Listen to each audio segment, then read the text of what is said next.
Good evening. I'd like to call the Water Pollution Control Authority and Town Council meeting for North Branford to order. It is Tuesday, April 21st, and it is 6:32. Please join me in a salute to the flag. I pledge allegiance to the flag of the United States of America and to the republic for which it stands, one nation, under God, indivisible, with liberty and justice for all. Roll call. Mayor Angeloni. Here. Deputy Mayor McMillan. Present. Counselor Diamond. Here. Counselor Goode. Here. Counselor Mace. Here. Counselor Miller. Here. Counselor Rose. Here. Counselor Whitworth. Here. Okay. We have several minutes to approve. First one is, do I have a motion to approve the March 17th, 2026 WPCA and Town Council minutes? So moved. Second. Motion was made by Counselor Diamond, seconded by Counselor Rose. Discussion? All in favor? Aye. Opposed? Abstain? Abstain. Okay. The next one is, do I have a motion for the March 31st, 2026 budget hearing for fiscal year 2026-27? Motion. Second. Motion was made by Counselor Diamond, seconded by Deputy Mayor McMillan. Yeah, I'll speak against the motion. It was at that hearing at the high school that when I arrived, there were several motions in the package that we were unaware of. Wasn't on the agenda, no advance warning. I tried to make the argument, but I was denied to make the argument. There was no motion to amend the agenda that night to include those 6 motions. And as a result of my being denied the right to argue against such a motion to amend, all right, I have to abstain from all of that. So I believe that those motions that were passed that night were not actually part of the agenda, and they should not have been passed and voted on at that night. And I think you have to redo it.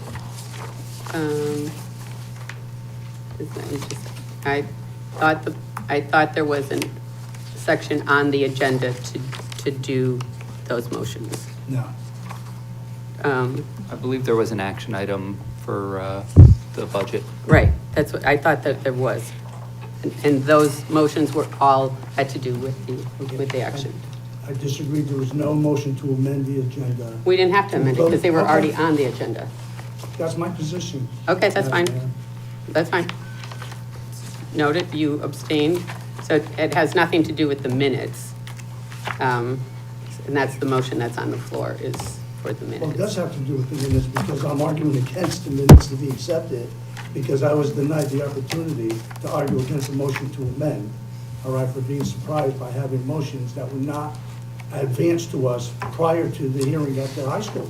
You can Simple. abstain or say, you can say nay to them. You can abstain or you could say nay to them. Yeah. There you go. All in favor? Aye. Opposed? No. Abstain? Okay, motion carries.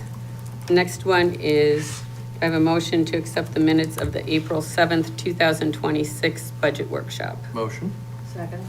Motion was made by Deputy Mayor McMillan, seconded by Counselor Diamond. Discussion? All in favor? Aye. Opposed? Abstain? abstain. Okay. And do I have a motion to accept the April 14th, 2026 budget workshop minutes? Motion. Second. Motion was made by Deputy Mayor McMillan, seconded by Counselor Diamond. Discussion? All in favor? Aye. Aye. Opposed? Abstain? Abstain. Motion carries. Do you know if we're on Zoom? We are? Okay, so Counselor Zampano is not here tonight, but he's calling in on the Zoom. So let me just text him and tell him.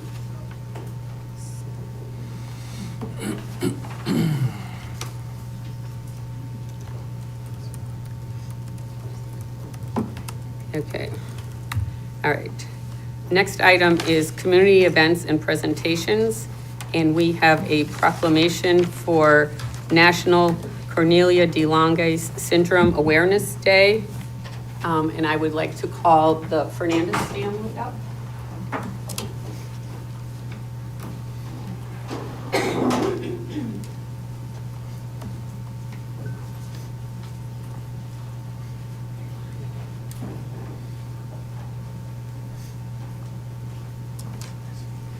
Okay. This is a proclamation from the town council for National Cornelia de Lange Syndrome, CDLS Awareness Day, May 9th, 2026. Whereas the good health and general well-being of the people of North Branford is strengthened by our knowledge and understanding of a little-known genetic disorder known as Cornelia de Lange Syndrome, CDLS. And whereas children with CDLS are usually born with low birth weight and develop at a slower rate, both cognitively and physically, and experience many medical complications. And whereas dedicated professionals are presently involved in valuable research to explore new therapies and diagnostic tools and to offer hope to children with CDLS. And whereas an estimated 30,000 men, women, and children in the United States have CDLS but remain undiagnosed or without support services. Therefore, they miss out on critical medical services and support that can impact their quality of life. And whereas North Branford, Connecticut is pleased to join people throughout our nation in promoting a special celebration which seeks to raise awareness of Cornelia de Lange syndrome, designed to have a positive and productive impact on the lives of all people with CDLS and their caregivers. Now, therefore, let it be known, the entire town council, on behalf of the grateful residents of this town, hereby proclaim the 9th day of May 2026 as International CDLS Awareness Day in North Branford, dated this 21st day of April 2026, signed by myself, Rosie Angeloni, Mayor. Thank you.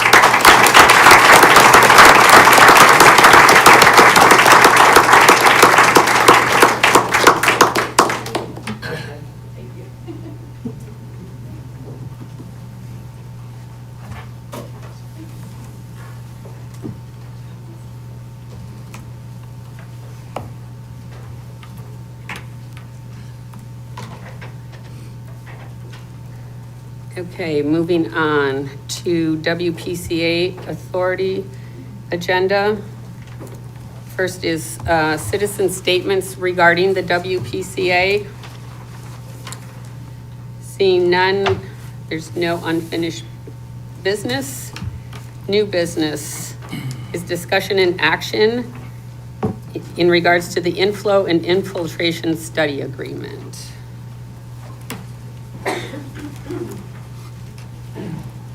So before you tonight is authorization to have the acting town manager execute the contract. It was approved through the budgeting process last year, so the money is in the sewer budget already. And we just need to authorize the acting town manager to execute the contract. Okay, so I just noticed one thing on the agreement is that, so they itemized the cost of the study, but in there, there's separate expenses. And one of them is, you know, if they need police officers on wherever they're taking their collections and whatever else. Yeah. And then, so if they use North Branford police officers for this, which my guess is if they're available, they would. But then there's an automatic 15% charge to the community on that. And we're already, I mean, there are officers. I can see if they're outside another company. Yeah. But I just think it's excessive, and we're already paying a premium because we're charged for the extra duty fund. Is there any way that can be negotiated? Sure, I'll make sure that that's not in there. Okay. On there. I have a question. Okay. It says here, moving sites, $229.95 per hour, 2-hour minimum. What is that? And is there a cap on the number of hours they could use? Because what's a $30,000 going for? And then another $229 an hour, minimum 2 hours, what's that for? So what that is the measuring devices are kind of incorporated into a manhole cover, and then the device focuses down on the flow rate, and that's how they determine what the flow is through that manhole. So when they relocate that device, that's what that charge is for. All right, so Madam Mayor, what I'm concerned about is there's no cap here, so, So we. okay, I don't see a cap. No, so I think we had 5 relocations as part of the contract. That's what we're estimating. That's how we get to the $45,000 contract amount, is by 5 relocations. So you're saying that, Bless you. Thank you. You're saying that the contract can't exceed $45,000? Correct. Madam, as long as you know that. Well, it's for all of us to know. And that's in the information that I provided, the summary letter memo, and the motion has a $45,000 cap to it. Well, I was just one concern, saying that an hourly fee, and then there's no limited number of hours that they Right. could use. It could run, Yeah. up to, $60,000, $70,000. Right, no, we discussed that and made sure that there was a limit to that price, that cost. Are there any other questions? Okay, there is a suggested motion on page 95 of our packet. Okay. Whereas the town of North Branford wishes to reduce the amount of clean water inflow and infiltration from the sanitary sewer system, and whereas a reduction in flow will have direct impact on the town of North Branford's portion of the North Haven wastewater treatment plant upgrades, as well as annual operational costs. Now therefore be it hereby resolved that the North Branford Water Pollution Control Authority approves a proposal to complete the inflow and infiltration study by Veolia North America in their April 6, 2026 proposal for $45,000, and that the acting town manager be hereby authorized to enter into said contract on behalf of the Water Pollution Control Authority, subject to approval of the agreement by the town attorney. Second. Motion was made by Counselor Diamond, seconded by Counselor Rose. Any other discussion? All in favor? Aye. Opposed? Abstain? So Counselor Zampano is on now. He has joined the meeting. Thank you. Okay, thank you. Okay. We are now into item 8, finalizing budget 2026-27. First order of business is amending the closeout of capital projects. So we are on page 98 of our packet.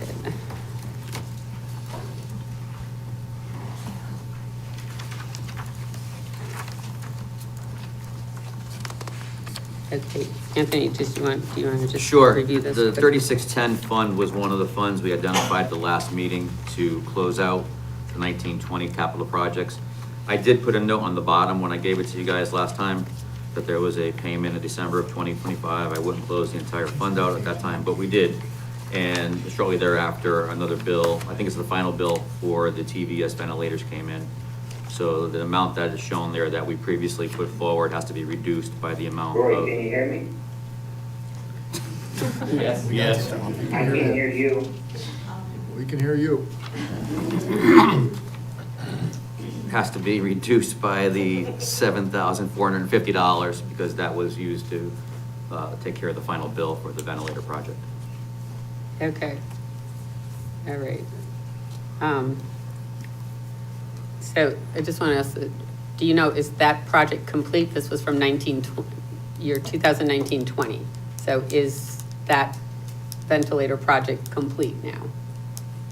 It was the final bill that John brought over there last week.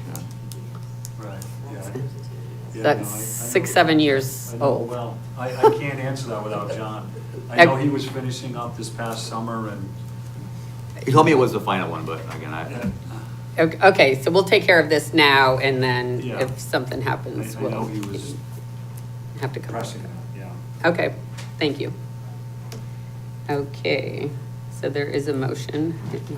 Be it hereby resolved that the North Branford Town Council instructs the Treasury Finance Director to modify the amount of Fund 3610 that was transferred to the 2026-27 CIP by $7,450 to pay the final bill for the Totoket Valley Elementary School Unit Ventilator Project. Is there a second? Second. Motion was made by Deputy Mayor McMillan, seconded by Counselor Diamond. Any discussion? All in favor? Aye. Opposed? Abstain? Motion carries. Okay. We are now into town government. Budget motions for 2026-27. First one is town government. So before we get into that, Mayor, so I think, and we've done it before, or we did it before when I was on the council, I'd like to have the town attorney weigh in. If we wanted to implement a hiring review of all open positions so that the town manager had to bring them to the council, do we need a motion for that, or a consensus, or you want all hires to come to you all for? open positions to be just brought to see if, it's a lot easier not to fill an empty seat than to have to let somebody go. By So I brought just to, do you want- mean not just to be advised, but to actually affirmatively thumbs up, thumbs down the Right. hiring of that person? Well, now, do we want to give the yes or no to the actual person that they would hire, or is it just the review of the position? Review of the position, To see if, see if we decide, if we still think we need the position. Yeah, I would do that by a resolution or motion of the body if you want them all brought to you. If that's your pleasure. the person or the position? Well, I don't know, it depends what you, the position, it's one thing before, well, if it's gonna be the position, that should be done before the town manager goes down the road of interviewing. Correct, Right. Presumably. correct, and that's where we want it. That's what we're thinking. Yes, then that would be that before any hiring activities are begun for any open position with the town, or currently vacant position with the town, that position be brought to this body for its review. That's what you're asking. Right. Yes. So you think that, so we would need a motion? I would do it that to. I have a question. Doesn't the town charter govern what the manager has the right to do without coming before the town council? Correct, he's asking you're asking for, you're gonna give him his input. You want, let me look at that for a second, but. Yeah, all right, let's look at the town It's, charter. if you want, you can proceed with your other business. We can come back to that if you want. Okay. All right. So at our last budget workshop, there was questions in regards to Totoket TV, and I see that Walter Mann is here tonight from Totoket TV. So before we get into it, if you would like to come up to the microphone.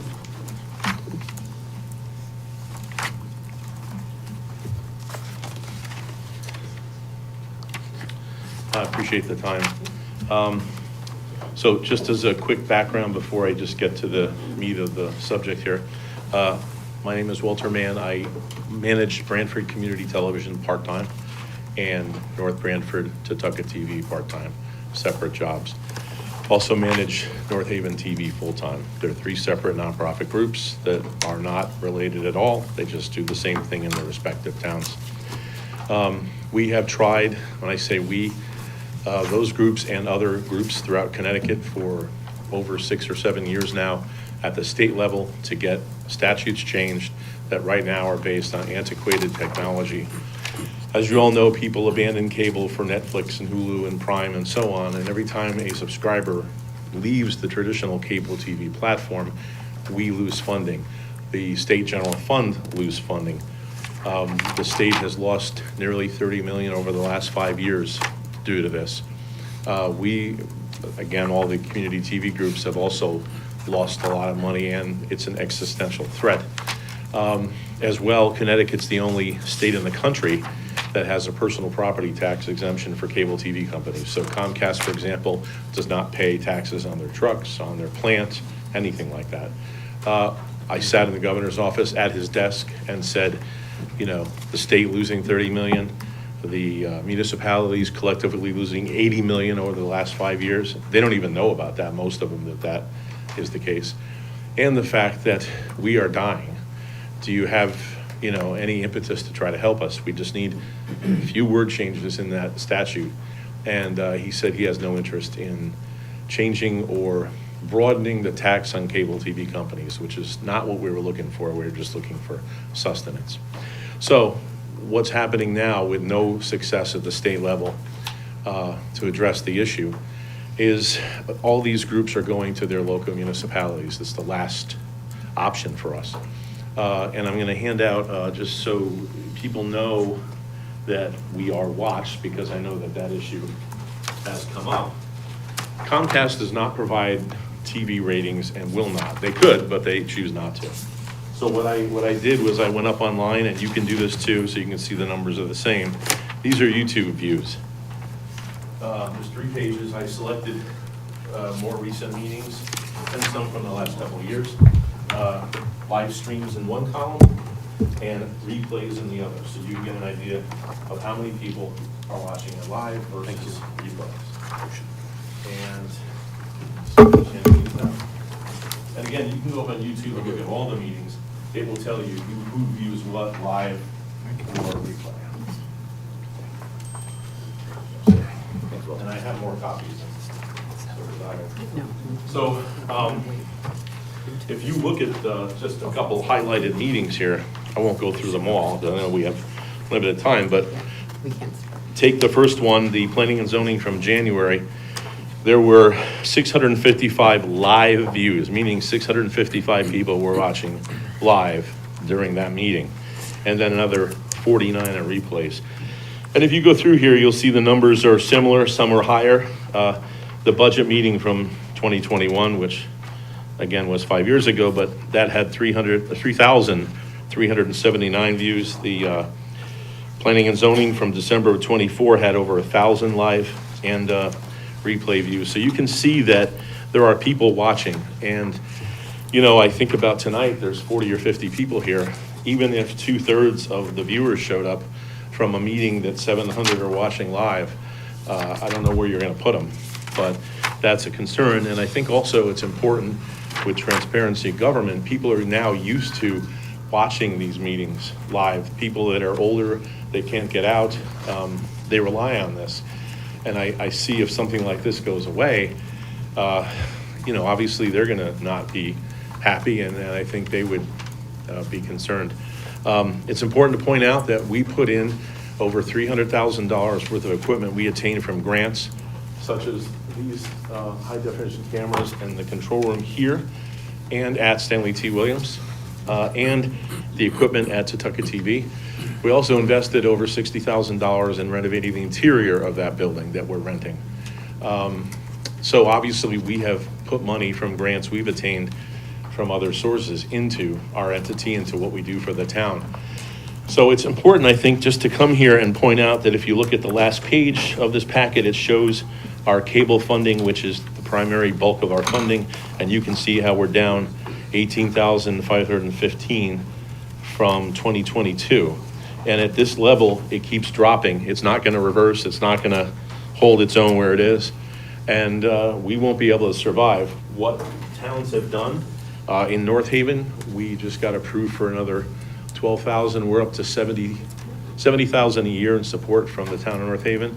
In Branford, if you include the 20,000 from the town and the effectively free rent, we're at about $30,000 a year from the town of Branford. And here, of course, we rent 1675 Foxen. We pay $6,600 a year in rent, and we were paying 96, but the dentist next door sublet some spaces. And we also pay the utilities on that building, which is probably close to $10,000 a year. So we're looking for some support from the town. I think it's important also to notice to you that the equipment that we put in at these locations here, Stanley T, and at our studio, if you go back and look at contracts we have with the cable TV companies, if we were to become insolvent and shut down, we have to return all this equipment by those contracts to the cable TV company. So all this goes if we go. In the past, meetings were done by volunteers. Kudos to them, but unfortunately, you can't always rely on volunteers. And the quality, especially the audio, and I think Scott can talk about the Board of Ed. Before we did it, it was very difficult to hear the meetings. Here, we got all the mics in and, did extra work to ensure the sound was good. So we're really looking for the town to support this endeavor. We're looking for, we already obviously get $13,000 a year from the town, which was to recoup what we pay our staff to do these meetings throughout the year. We were looking for an additional 19. That's what we're down, 18,515. The other option would be, if the town wasn't willing to add an additional 19, would be to reduce our rent by $6,600 to zero.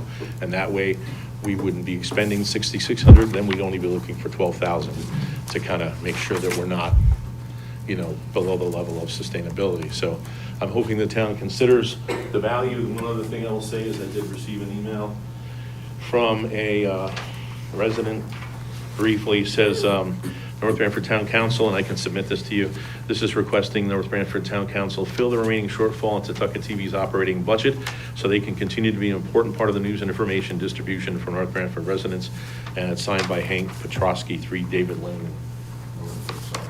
Secretary to have. So I'm hoping that, as I conclude here, that you'll see the value in it and that it is transparency in government. I think if we were to go away, that will be lost. I can see, because I've seen similar situations in other towns when meetings were cut, certain meetings, not all of them, which would happen if we went away.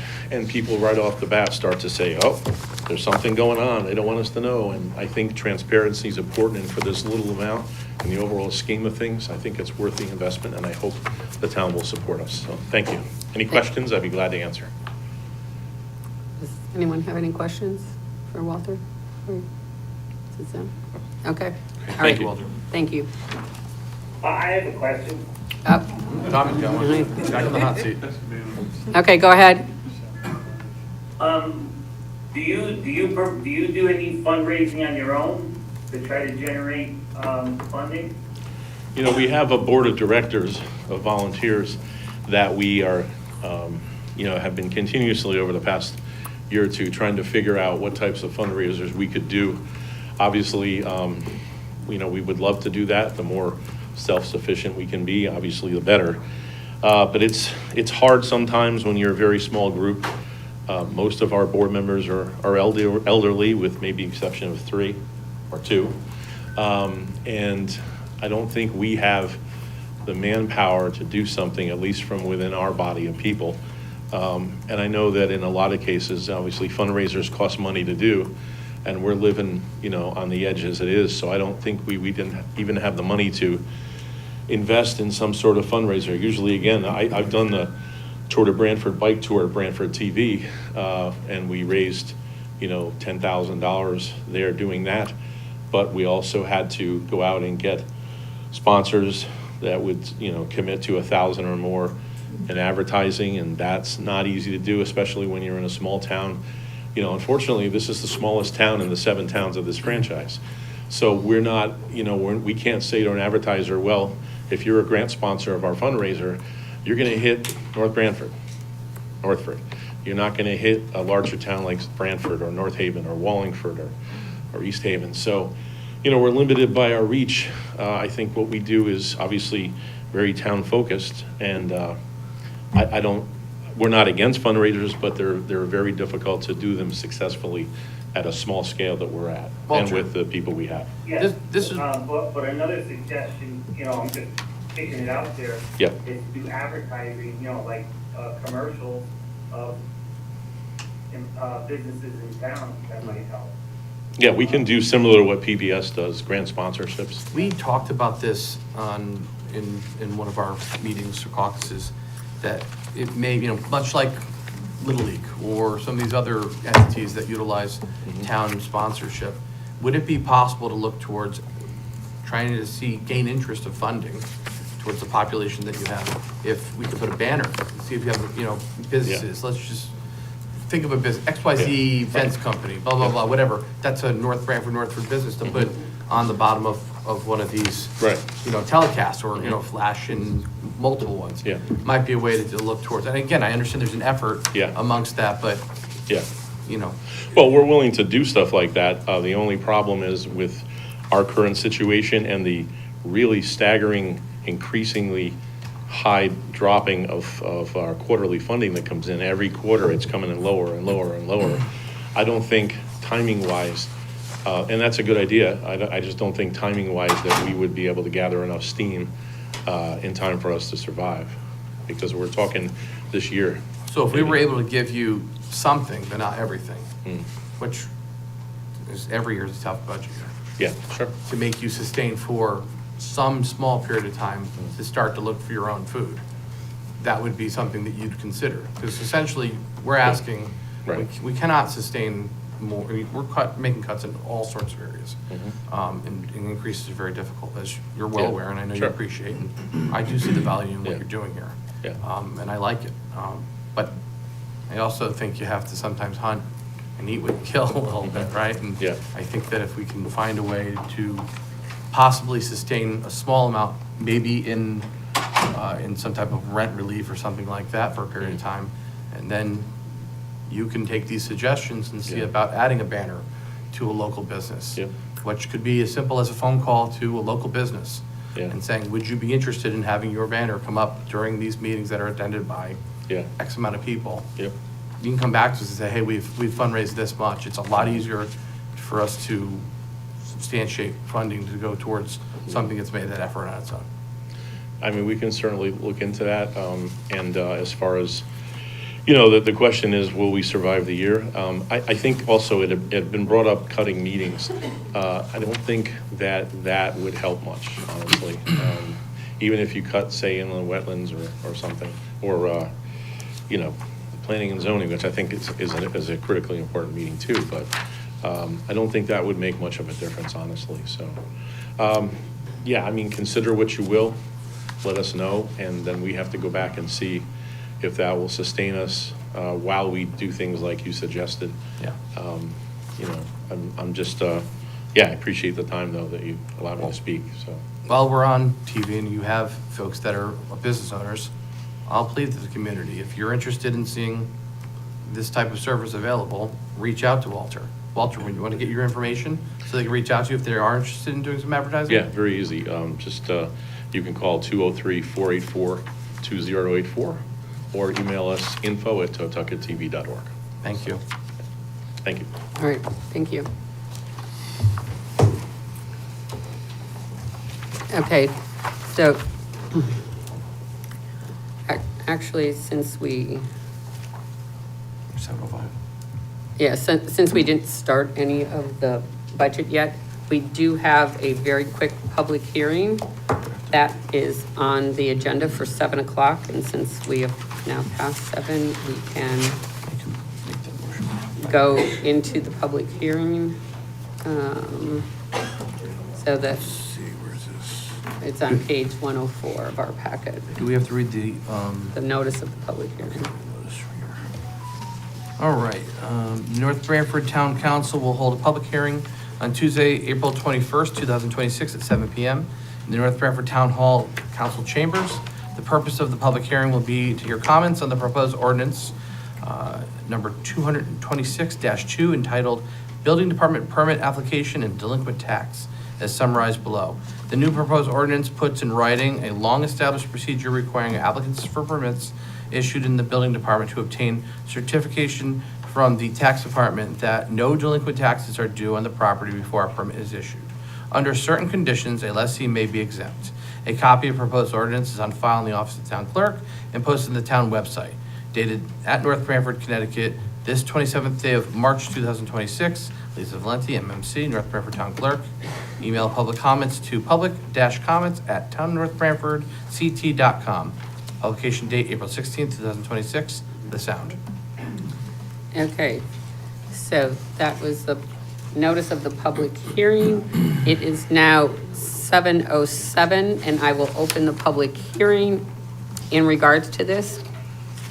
Is there anyone here tonight that would like to make a comment regarding this change to the proposed, well, it's a proposed ordinance, so it's not a change. It's a policy we have in place for a long time. We're just putting it into the form of an ordinance. So is there anyone in the public that would like to speak in regards to this during the public hearing? Going once? Anyone? Okay.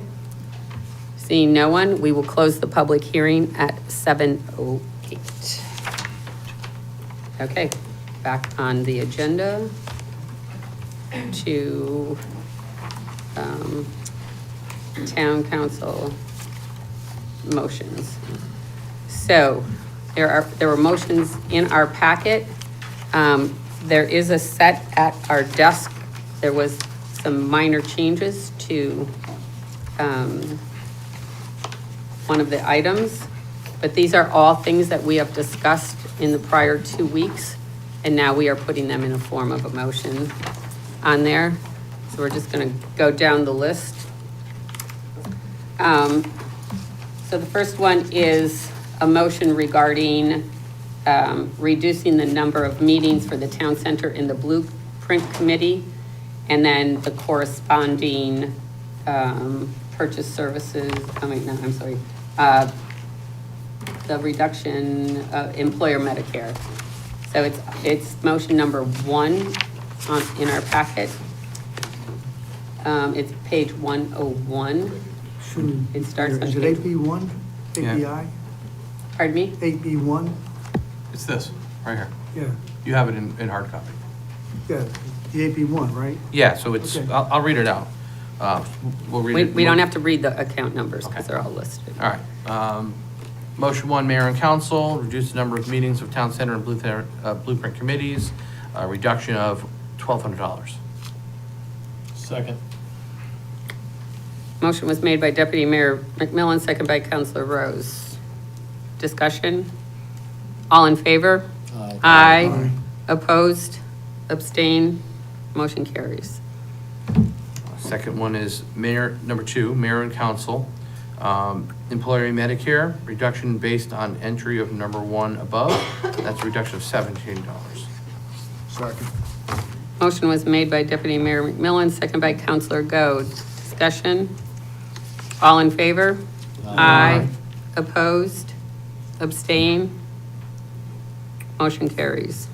The third is mayor and council, other purchase services, reduce the subsidy to Totoket TV at $17,600 on the negative. Is there a second? Second. I have a question. Wasn't that the gentleman that was just up here looking Yes. for help? Yeah, so we're getting the motion on the floor first, and then we can, All right, put the motion on the floor. I thought he had the motion on the floor. Had to be seconded. no. Then you can go to discussion. So, motion was made by Deputy Mayor McMillan, second by Councilor Rose. Discussion?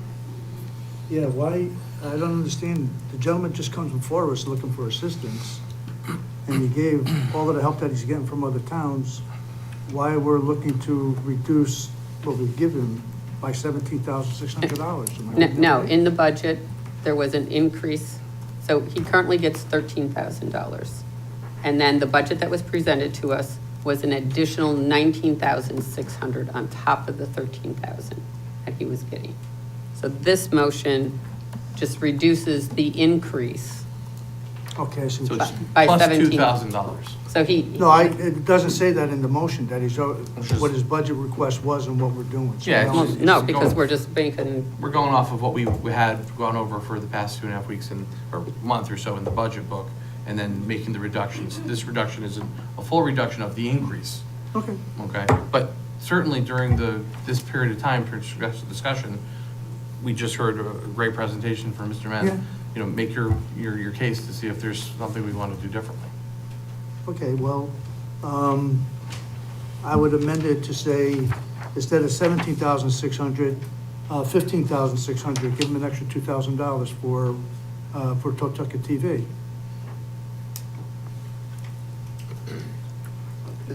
So then that would be an increase of $4,000 from his current budget Yes, right. on there, is what it ends up to be.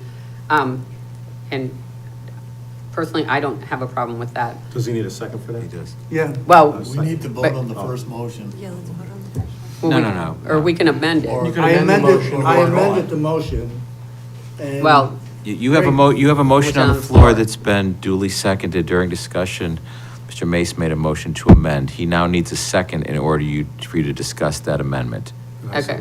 There's a second, I believe, from Craig, you Right. seconded it? I second it. Mr. Miller seconded the amendment. So now the amendment has been made and seconded. You're now to discuss and vote only on the amendment. Yeah, and the amendment is germane to the main motion, so it's just to give him an extra 2,000, like Rose says, to help him out, so he still have Totoket TV for the town and for a lot of citizens that do look at TV on the. So is your motion, make it clear on your motion, though. Your motion is not to give him 2,000 more than he's getting now. It's Reduce the reduction from 17.5 to 15.5. So essentially, it is an increase of $4,000 from Yes. the existing 13,000. Would you accept that motion as your amended? If it's a friendly motion, yes, friendly amendment, yeah, Absolutely. I'll accept it. Well, it's just amending towards what you said. I just clarified. I think we're just trying to clarify what Mr. Mace is trying to do, so it's clear what you're doing. So he Who's on just, first? so ultimately, he wants, instead of us cutting 17,600, he wants it to be 15,600. Off the proposed the budget. So we're gonna $19,000. actually end up giving Totoket TV $4,000 on top of the 13,000 that we were never taking money away. We were just not funding the full increase. Okay. So now we're gonna fund the increase of $4,000 rather than 2,000 that we were going to offer, which is a change on the budget of now 15,600 to the negative. I'm good Right. with that 2,000. And you accept the amendment I think in your that's- motion? I'm good with So call for the question, Mayor. So, are we all prepared to vote? Okay.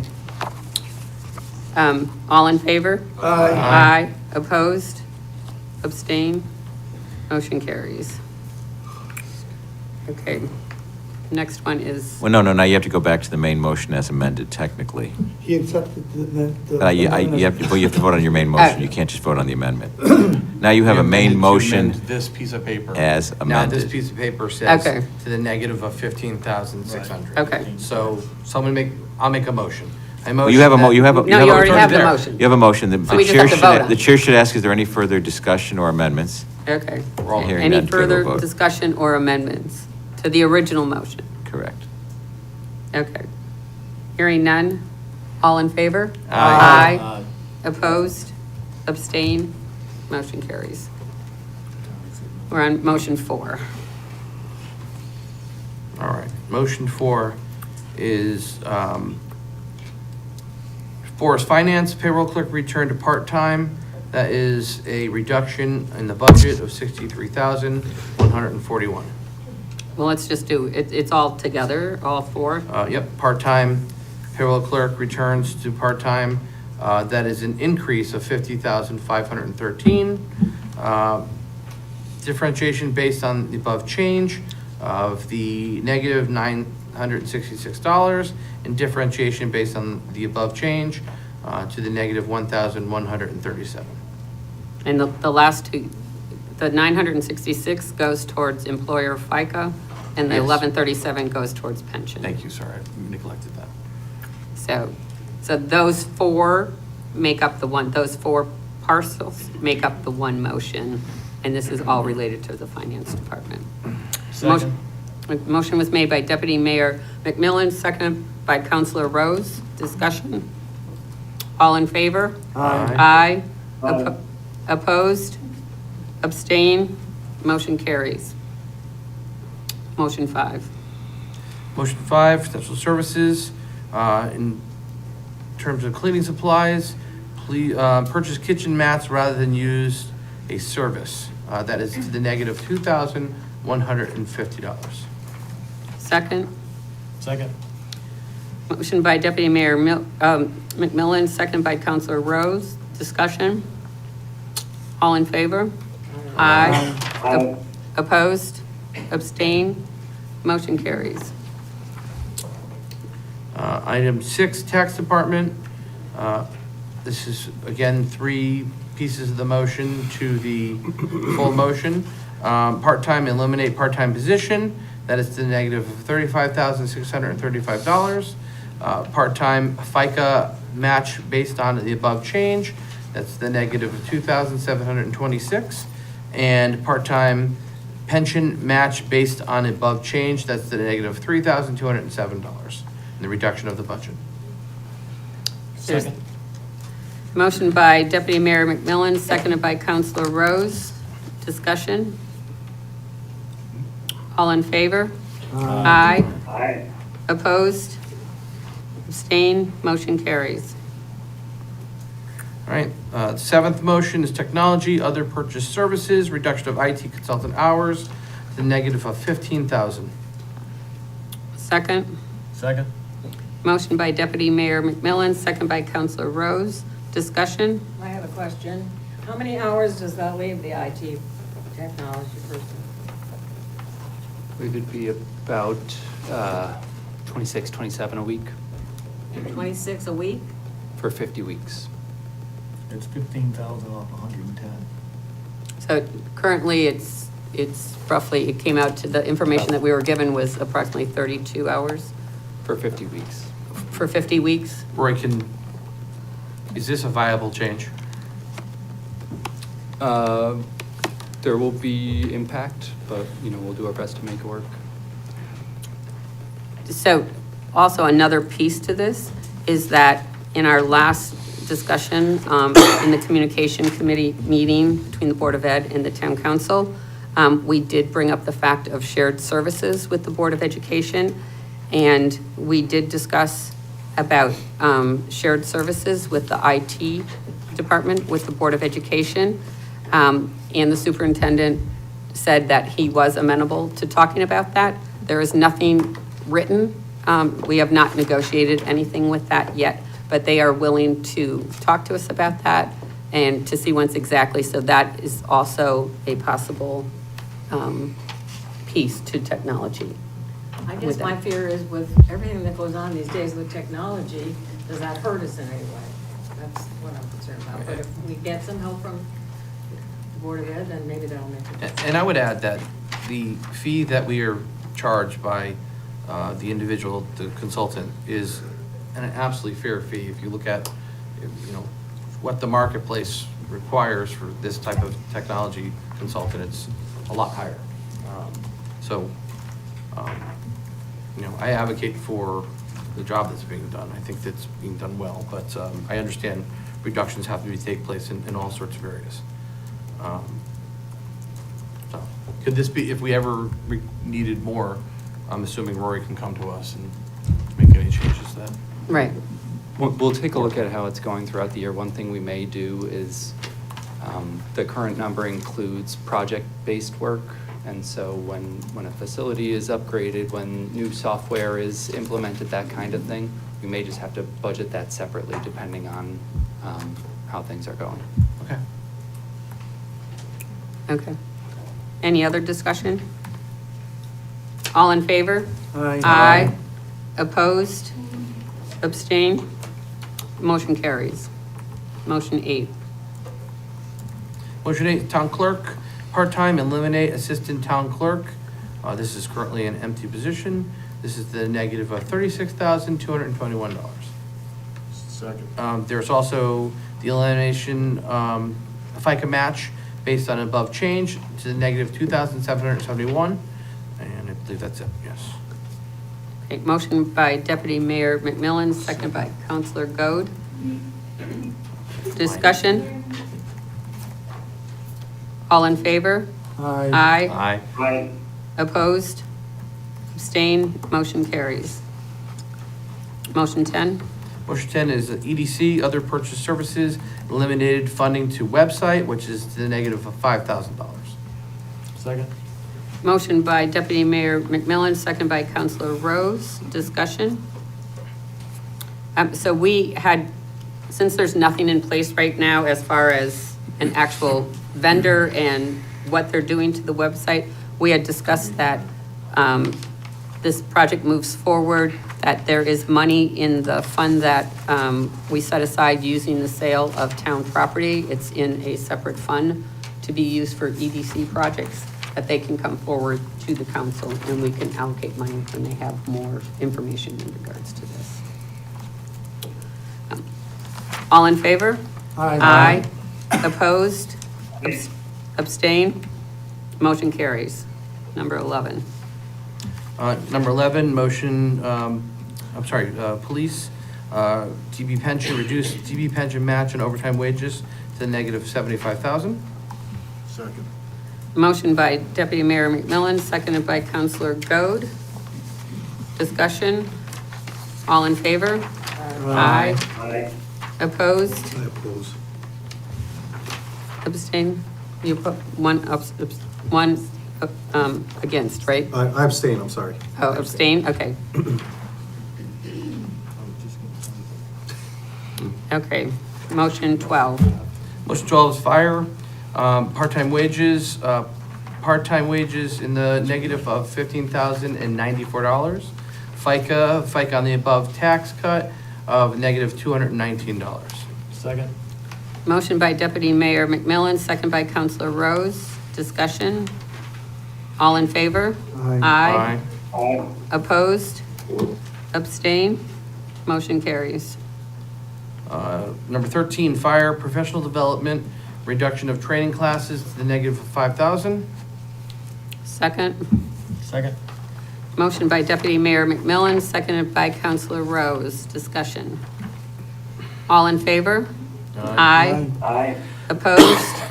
Abstain? Motion carries. Thank you. Motion 14. Number 14, ambulance, reduce the subsidy of the ambulance fund, negative 75,000. Second.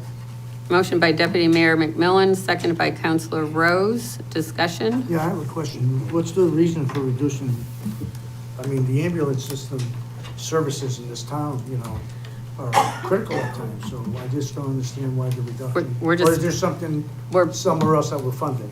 No, we're just bringing it to the level, the same level that it's at right now, the subsidy funding that it's So you're not at. taking money away from the ambulance? No, it's just reducing what was in the budget back to the current level of funding. That's correct. Any other questions? All in favor? Aye. Aye. Aye. Opposed? Abstain? Motion carries. All right, item 15, building, eliminate travel reimbursement not used, in the negative of $725. Second. Motion by Deputy Mayor McMillan, seconded by Councilor Rose. Discussion? All in favor? Aye. Aye. Opposed? Abstain? Motion carries. Item 16, community center, travel, eliminate monthly stipends to director and assistant director of negative $11,700. And with the travel change comes to change the reimbursement of a positive of $1,700. So I'll second that. Motion by Deputy Mayor McMillan, seconded by Councilor So Rose. for discussion, do we need to amend that to say that 1,700 is to be mileage based? I mean, that's what it's supposed to be. Well, it's just, it's for mileage reimbursement. Right, So mileage it's, reimbursement. so it's that's fine. It's just the way, I think it's fine the way it is on there. Okay. Finance understands that it's not a flat. Oh, yeah. It's definitely mileage. And what this does is it standardizes mileage reimbursement in our departments. This is the way library does it now, is they submit mileage reimbursement. Anyone that uses their own personal vehicle would submit for mileage reimbursement in any of the departments then on there. So that's what so we took away the monthly stipends and put in money to reimburse for mileage, because that was not in there. All in favor? Aye. Opposed? Abstain? Motion carries. Motion 17. Item 17, elderly housing, water sewer, reduce estimate on the 2026-2027 sewer use rates to negative $3,000. Second. Motion by Deputy Mayor McMillan, seconded by Counselor Rose. Discussion? All in favor? Aye. Aye. Opposed? Abstained? Motion carries. Motion 18. Motion 18, solid waste, other purchase services, new figure negotiated with John's Refuse to the negative of $44,843. Second. Motion by Deputy Mayor McMillan, seconded by Counselor Goad. Discussion? All in favor? Aye. Opposed? Abstained? Motion carries. Item 19, contingency, council contingency, reduce contingency appropriation to the negative of $45,000. Second. Motion by Deputy Mayor McMillan, seconded by Counselor Rose. Discussion? All in favor? Aye. Aye. Opposed? Abstained? Motion carries. Item 20, operating transfer in fund Axion agreement from police extra duty fund to the negative of $75,000. Second. Motion by Deputy Mayor McMillan, seconded by Counselor Rose. Discussion? All in favor? Aye. Opposed? Abstain? Abstain for that. Okay. All right, Motion and carries. Total phase 2 reductions is now changed from 485 to 483, right? 483, 139. Okay. That concludes the motions in regards to town government. On to the Board of Education. I'd like to make a motion for the Board of Education. Is that part of the agenda now? Yep, Madam we're on, Chair? we're on that. Huh? Yep. I'd like to make a motion that we accept the recommendation of the acting town manager for the Board of Education for $36,520,142 for the 26-27 school year. And what's that increase? That increase is $2,418,418. Is that the proposed budget from the town manager? Is that what you said? No, from the, Recommendation? I can't hear you. My motion is to accept the recommended proposal from the acting town manager. Right. For $36,520,140. that act. I'll second that. Thank you. I think it's important, and I know a lot of people are concerned about the education budget for the Board of Ed. But I've been in town for 42 years, and I've seen a lot of growth coming. I've seen losing a lot of growth. And I think now, with new police station, new high school, North Branford Intermediate School being remodeled, a lot of young families are looking at North Branford and Northford now. We have good things going on. And I don't want to lose that because the educational part of our school system is being diminished. You know, having to combine classrooms and combine students and losing teachers. The chances of losing security guards that monitor the schools and protect our children and our grandchildren. And I know it's not an easy pill to swallow, but I also know that if we don't do right by protecting the children of our town, by educating them properly so they can go on to colleges or wherever they can, that we're not doing justice. And as I listened to Scott at the high school and one of the budget hearings, when I was on the town council a few years ago, school population student was down. And that's why they were reducing the budget for the Board of Ed. But now, student enrollment is gaining. And it's gaining because we're earning a reputation for doing the right thing for our children. And I think in order to continue to do the right thing, we have to give the Board of Education the finances in order to, their product is to educate our children and teach them to be great adults and, and come back to our community, and a lot of them do, to help out. So I recommend to the town council to please consider the proposal by the acting manager, Rory. Rory, thank you very much for doing that, because I believe you did the right thing by making that recommendation to go along with the recommendation for $36,520,142. Well, he has no choice. He has no choice in his All right. budget to cut it, but that's okay. You want to give him credit for putting that number in there? It's actually the number that the Board of Ed brought forward to us. Well, that's So, right. He makes- but Rory, Good job, Rory. so, Rory, good job, Rory. Okay. yeah, yeah. Okay.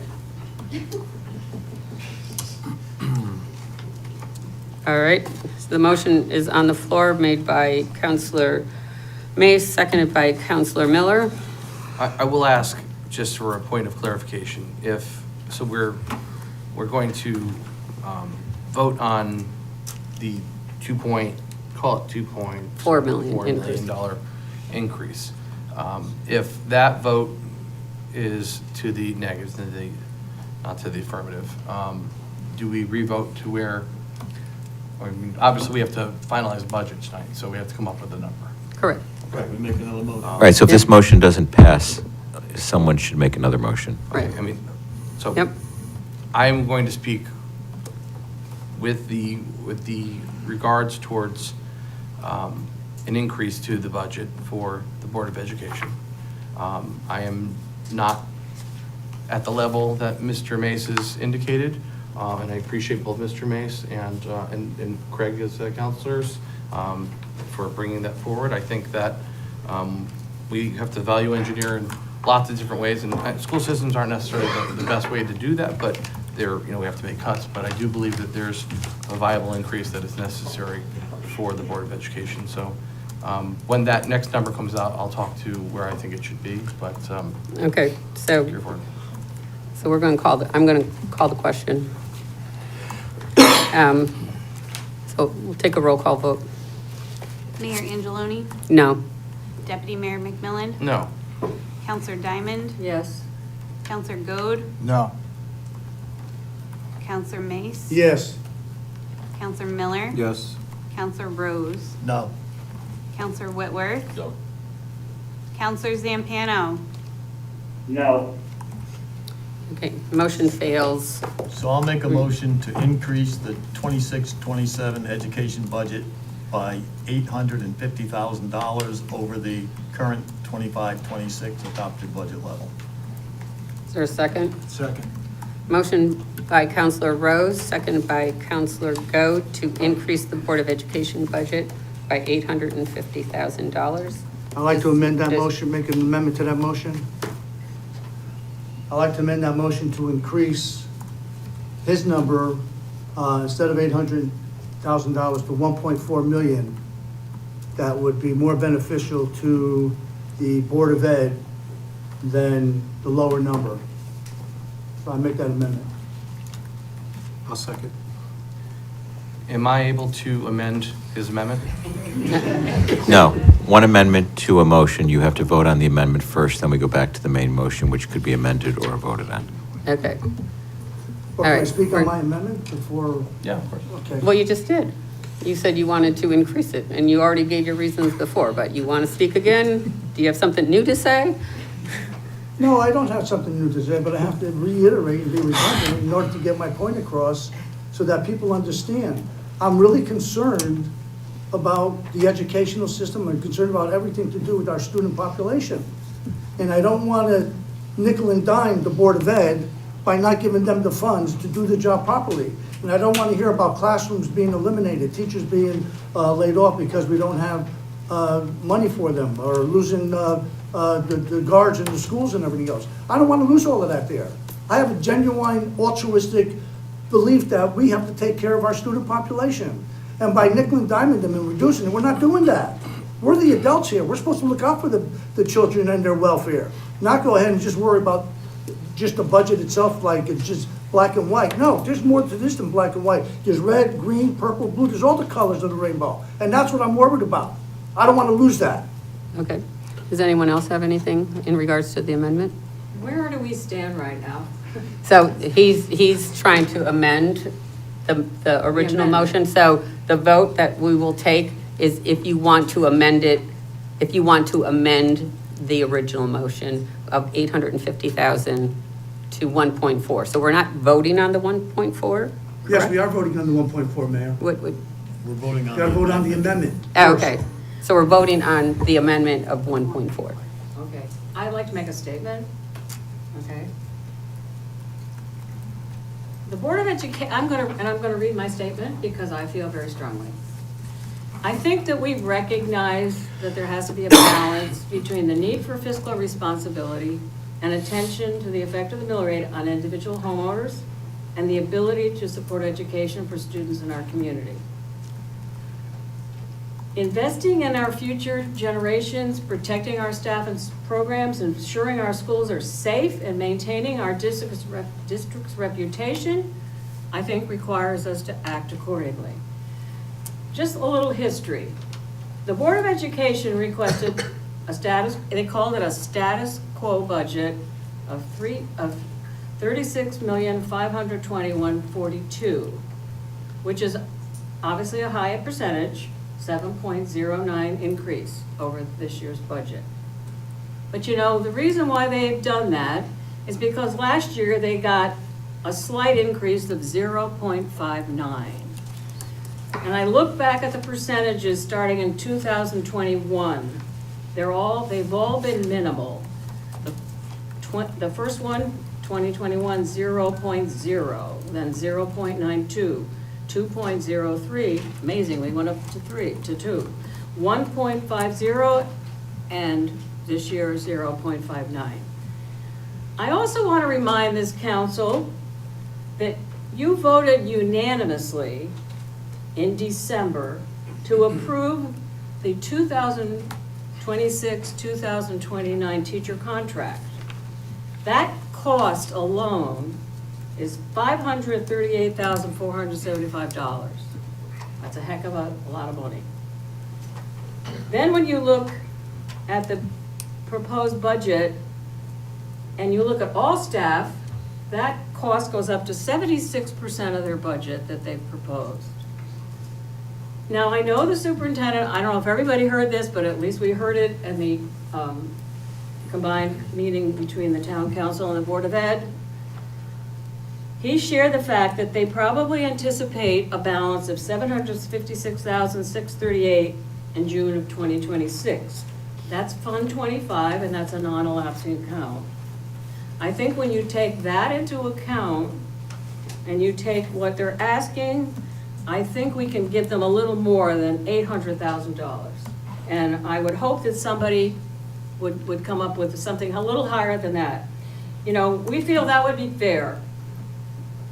We need to protect our academic programs, our athletics, our staff, our safety, and our transportation. And I know I'm pegged as an education advocate, but I am, and I'll remain one. And I feel very strongly that $800,000 isn't going to cut it. Thank you. So you're in support of the amendment, Marie? Pardon? Are you in support of the amendment to 1.4 million instead of 800,000? Well, we didn't take a vote on it yet. But Because that's the Yes. amendment. Yes. So, all right, thank you very much, Marie, for your support. 850, I'm sorry. Don't take 50,000. Hey, you know what? I'm sorry. We all make mistakes. Okay, I'd like to call the question. Okay, Mary Angeloni, No. Deputy Mayor McMillan, Yes. Counselor Diamond, Yes. Counselor Gold, No.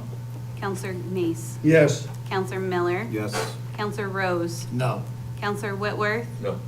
Counselor Zampano, No. Okay, so the amendment fails at 1.4 million. I'd like to make a motion that we... No, there's a motion on the Oh, floor Still a motion on 850? on 850, correct. And Can I we only speak to have the motion? We can only have one amendment, which we had. Well, you can have one amendment at a time. At a time. Oh, okay. Yes. So now what's before the body is a motion for an For $850,000 made by the Deputy Mayor McMillan, have which to has make been an moved and amendment to, seconded, so someone Al can Rose's discuss that now. motion. I'd like to make an amendment to the motion. You can also make an amendment to your motion, sure, if you'd like to. I didn't make the motion. Al Rose What? made the Oh, I'm sorry, motion. Mr. Rose made the motion, I apologize. So I would like to make an amendment to the motion to increase the budget $1 million. And this is not something we can necessarily we understand that school systems are taxed with high increases, and I get it, and I want to see as much for the school system as possible. I too am an advocate for the school system, so I share that with you, and I think that we need to pay attention to this for our town and to increase the budget for them to help with not only supporting the increase on the teacher salaries, but also the other programs that we've committed to.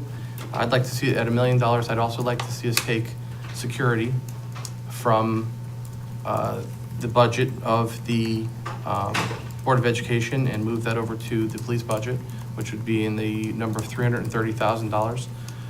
We do see that there's going to be the possibility for STRAP money coming to North Branford. Obviously, that's not going to happen within the time period that we have to finalize this budget, but we're hoping that will increase some of the monies coming into our town to help offset this. So I can also be convinced per se that if we, with good faith, will agree to take on that $330,000 into our townside budget for security for the school system to ensure that security is not compromised whatsoever in the school system, that we do that with money such as STRAP or other programs coming from the state.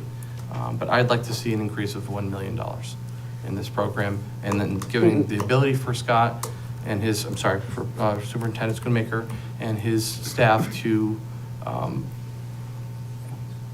budget properly, but also make some cuts where they have to with the $1 million and the 2% fund that you have as well to offer. Is there a second to the amendment? Not yet. So Oh, we really need one for discussion. I will Right. second it. okay. Okay, now keep going. Now we can Okay. discuss. Okay. Are you done, Jeff? Yeah, I'm done. You haven't heard me So speak about Anthony, this. how much of a million is 150,000? How much of them know? Have I asked that question? I have it about 0.2.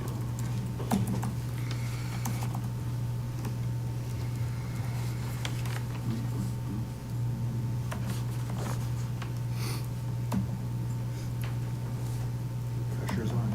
Scare me. 0.0794. No, 0.8, 0.08. Oh,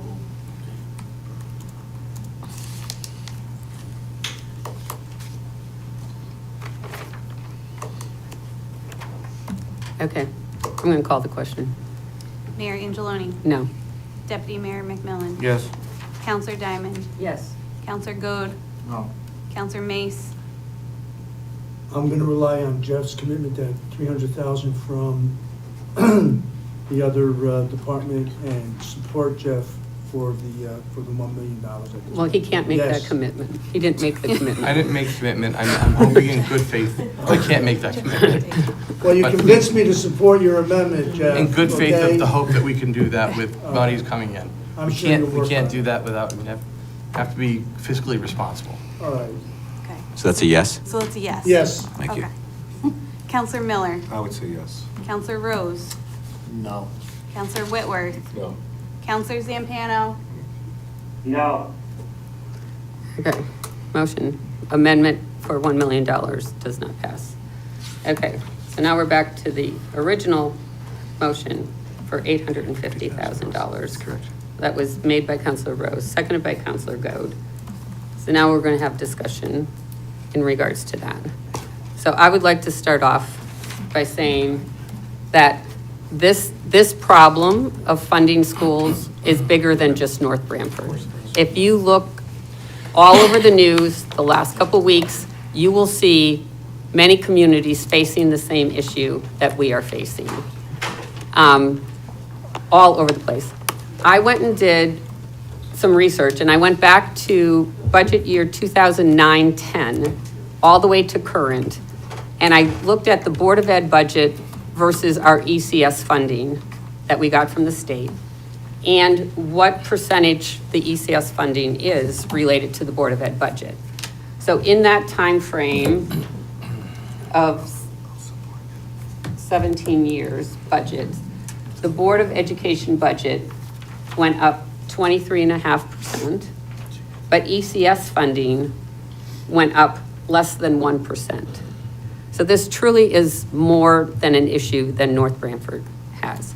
If we received the same amount of ECS funding that we received back in our 2009-10 budget, at that point in time, ECS funding was over 26% of the Board of Education budget. Last year, or the current year that we're in, ECS funding is at 21.5%. So the difference in ECS funding times the current budget rate, that equates to over $1.6 million.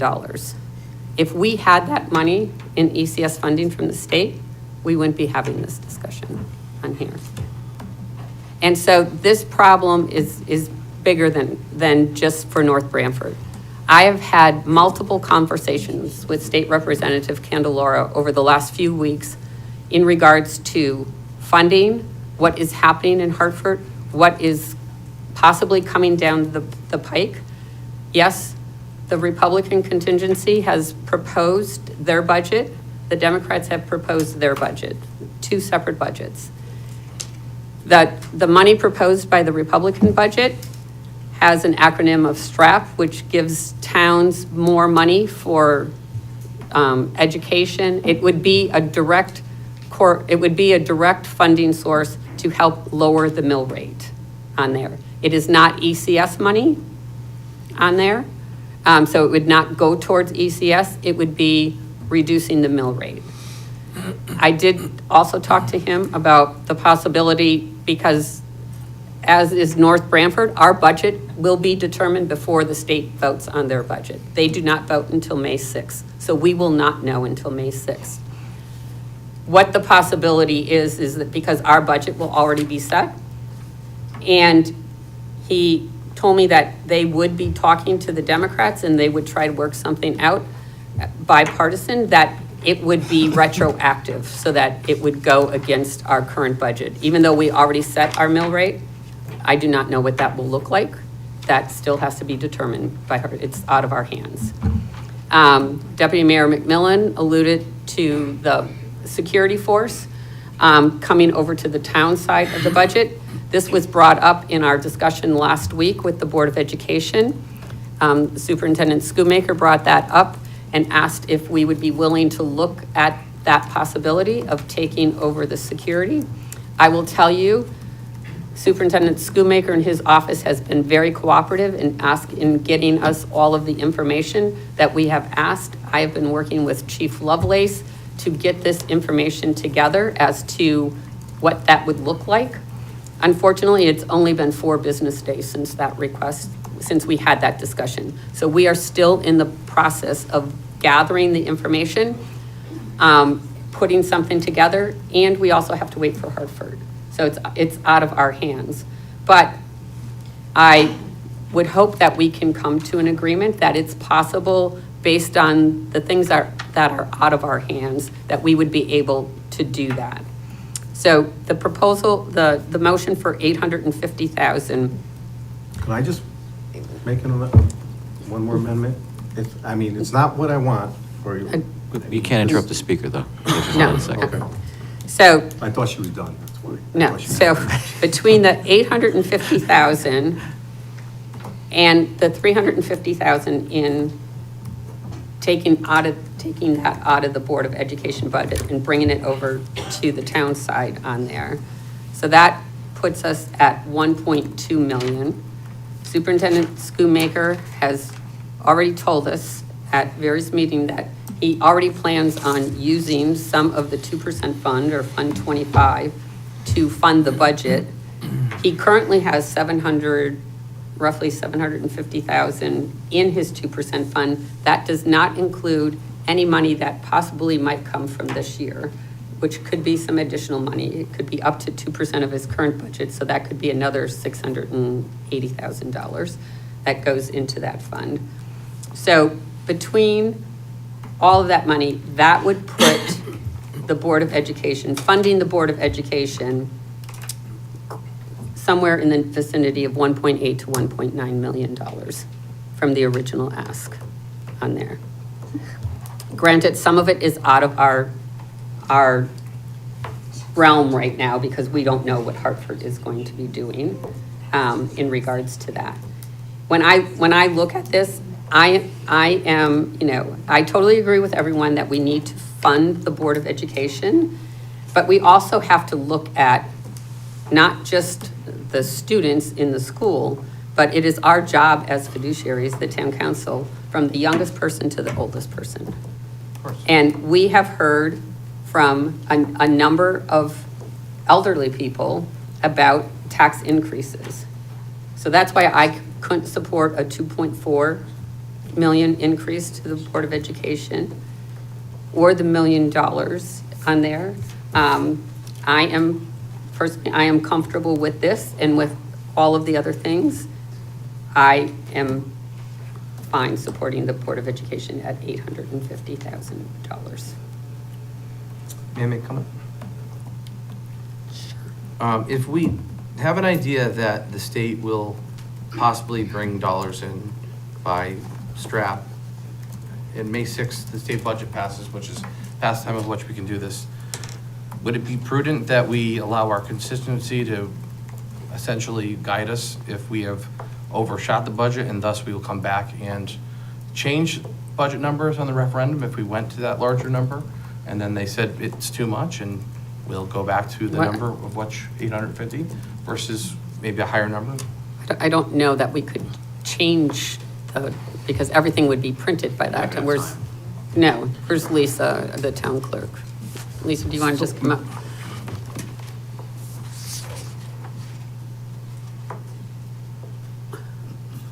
Okay, once you finalize the budget tonight, I have to send all that information to the company ES&S, who codes the ballots, who prints the poll ballots. The absentee ballots I'm gonna do myself, which would be by law 4 days from today. I'm not talking about changing what Oh. goes to the referendum. I'm You're not talking about talking- increasing the dollars now, and when it goes to referendum and is shot down, then we make the adjustment to the negative.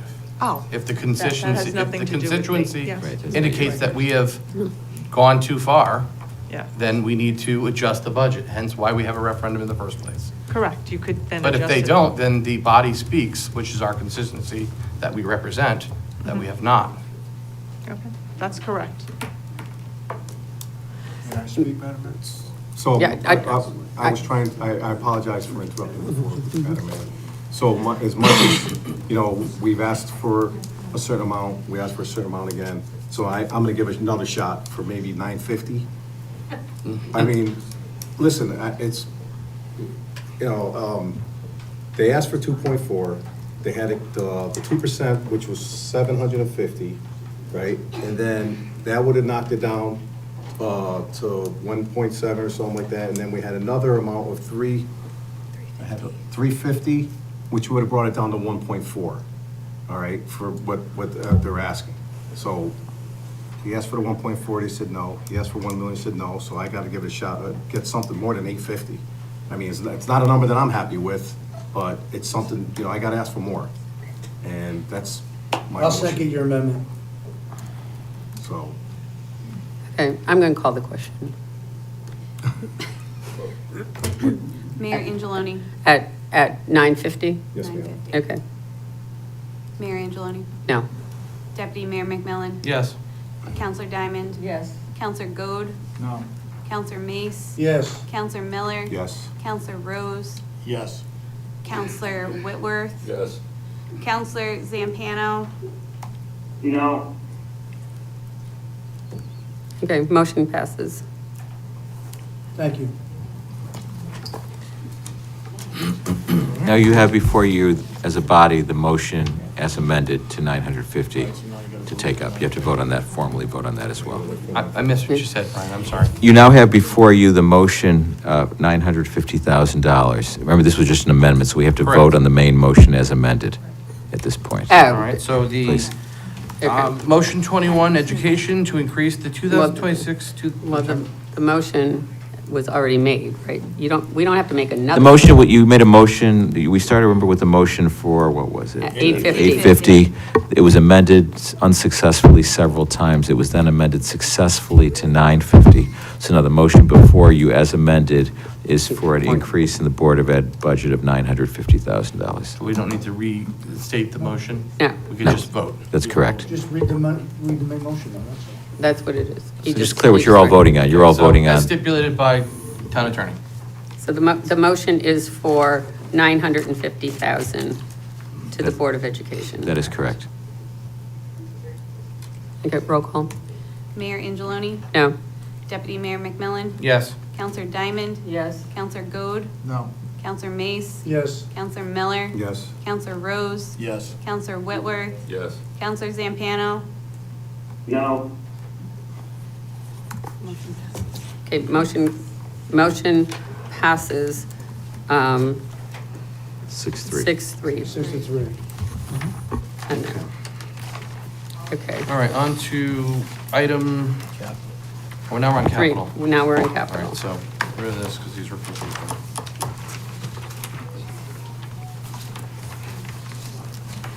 Okay, can I just go with it or?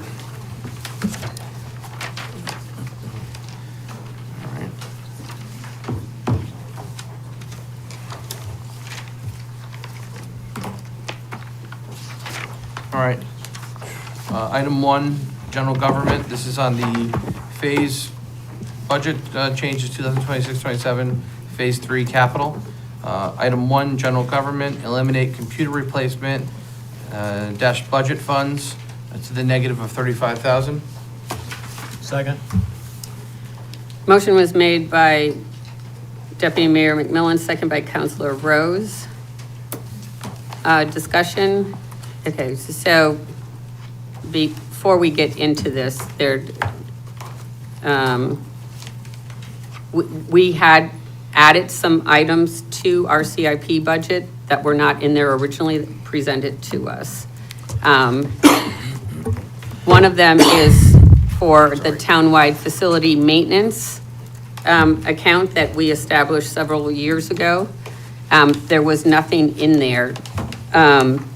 And since this came out, there is, the town manager has said on computer replacement, this is not just computers, it is also the server, which the server for the town hall will no longer be supported by the end of this year. So I would, we can vote not to put any there, or what I would do is take 25,000 out of, the way this is written, take 25,000 out of the townwide facility maintenance and put it in to computer replacement so that we can replace the server. And that- I certainly agree with that. It's almost like a non-brainer. We need to have a server. Right. So I guess you can either, We just reduce number 1 by 10,000. Well- That leaves 25 for the computer, which is the server. right. So do you want to amend your motion, or do you want me to make a new motion by amending and then we'll vote on that and go back to yours? Or do you want to just amend yours to say, instead of 35,000, just 10,000? I can amend it if you'd like. I mean, It's a much easier. yeah, let's do that. I'll amend that. I'll do as stipulated by mayor, but underneath my motion. So you're going to amend your Amend my motion? to 10,000. Second. Okay. So the motion is to amend the computer replacement by $10,000. All in favor? Aye. Opposed? Abstain? Motion carries. So this next one should be, instead of 50,000, should be 25. Okay. So, general government motion, adding funding to townwide facility maintenance, other funds, updated to the positive of $25,000. Second. Motion was made by Deputy Mayor McMillan, seconded by Counselor Diamond. Discussion? All in favor? Aye. Opposed? Abstain? Motion carries.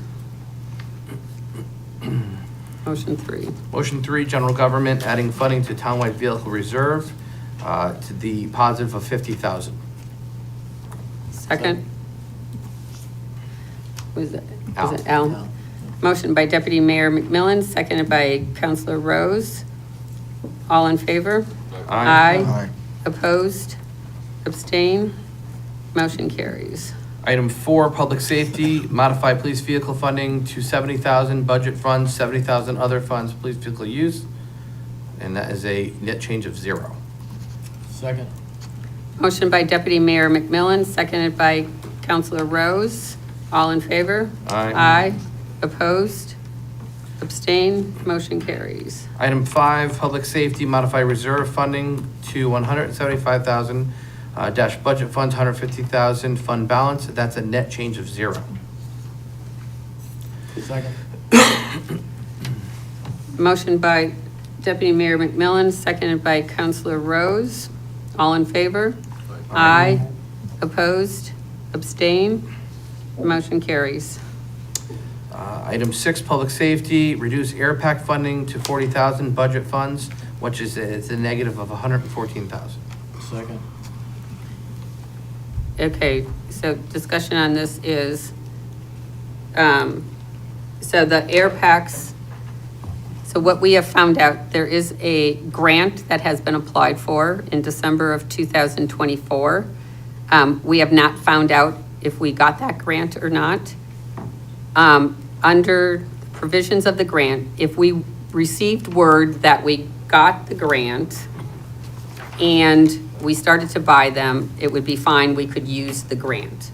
If we buy them and don't get the grant and then apply for the grant when it comes out again this year, we would not be able to use the grant to pay for them. So,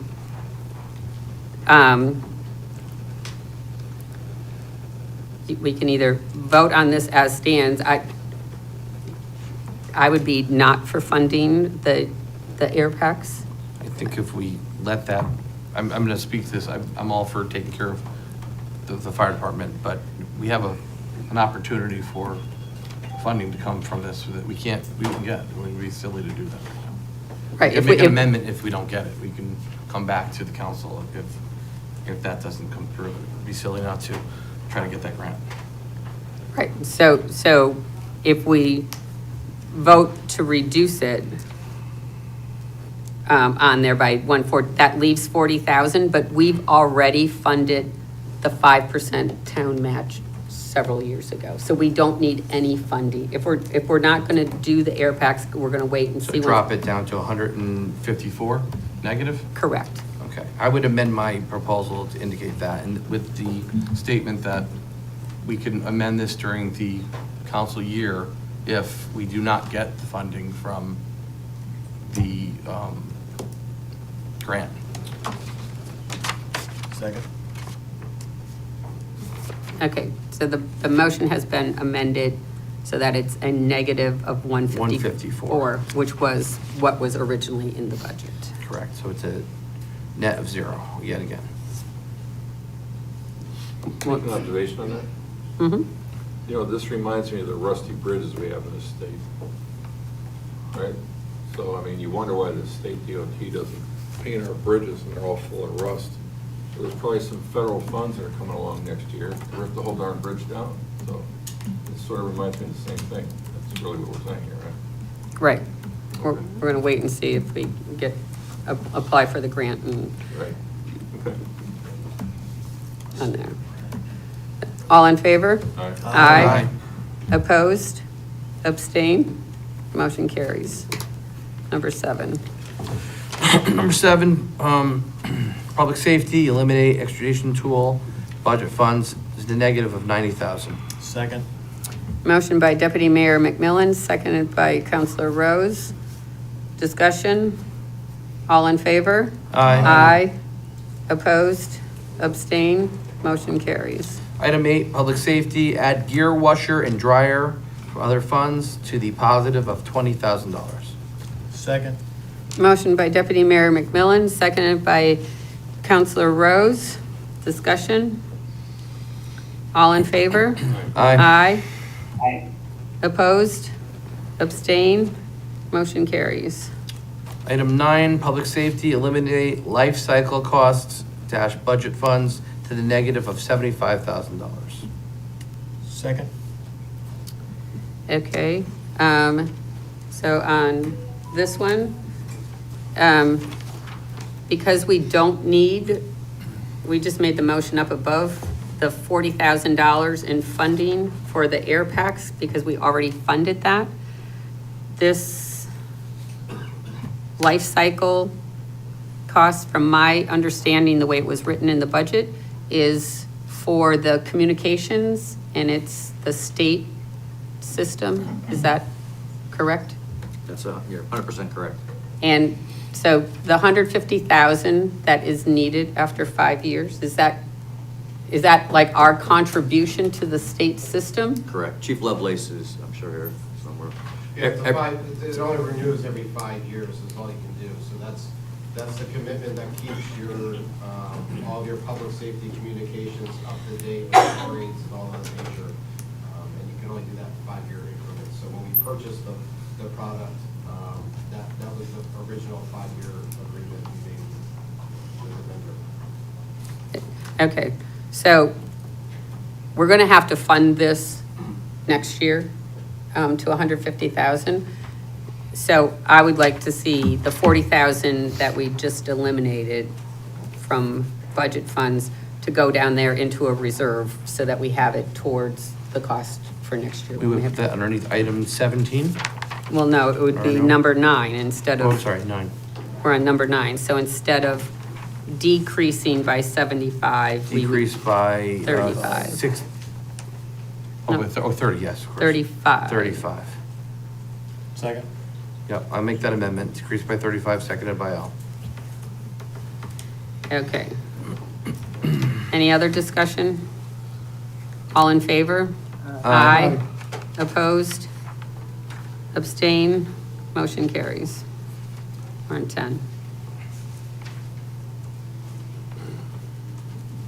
All right, item 10, Public Works, modify reserve funding to $158,109 budget funds, $208,000 even other funds, and $100,000 fund balance. This is a change of 0.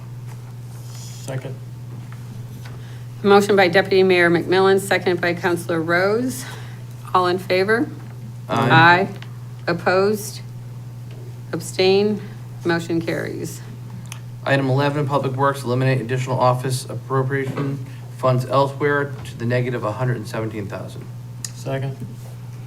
Motion by Deputy Mayor McMillan, seconded by Counselor Rose. All in favor? Aye. Aye. Opposed? Abstain? Motion carries. Item 12, Public Works, modify Public Works security to other funds to the 0 change. Second.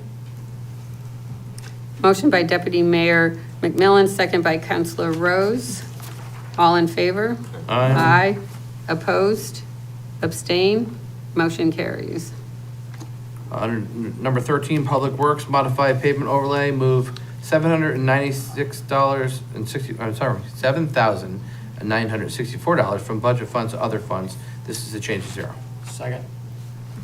Motion by Deputy Mayor McMillan, seconded by Counselor Rose. All in favor? Aye. Opposed? Abstain? Motion carries. Item 14, Public Works, reduce Sea Hill Road design work, other funds. This is the negative $100,000 even. Second. Motion made by Deputy Mayor McMillan, seconded by Counselor Rose. All in favor? Aye. Aye. Opposed? Abstain? Motion carries. Item 15, Education, add JHS paving year 1 of 4 other funds to the positive of $170,000. Second. Motion by Deputy Mayor McMillan, seconded by Counselor Rose. All in favor? Aye. Aye. Opposed? Abstain? Motion carries. And item 16, education, eliminate TVS gym HVAC budget funds to the negative of $250K. Second? Motion by Deputy Mayor McMillan, seconded by Councilor Rose. I have a question. Discussion?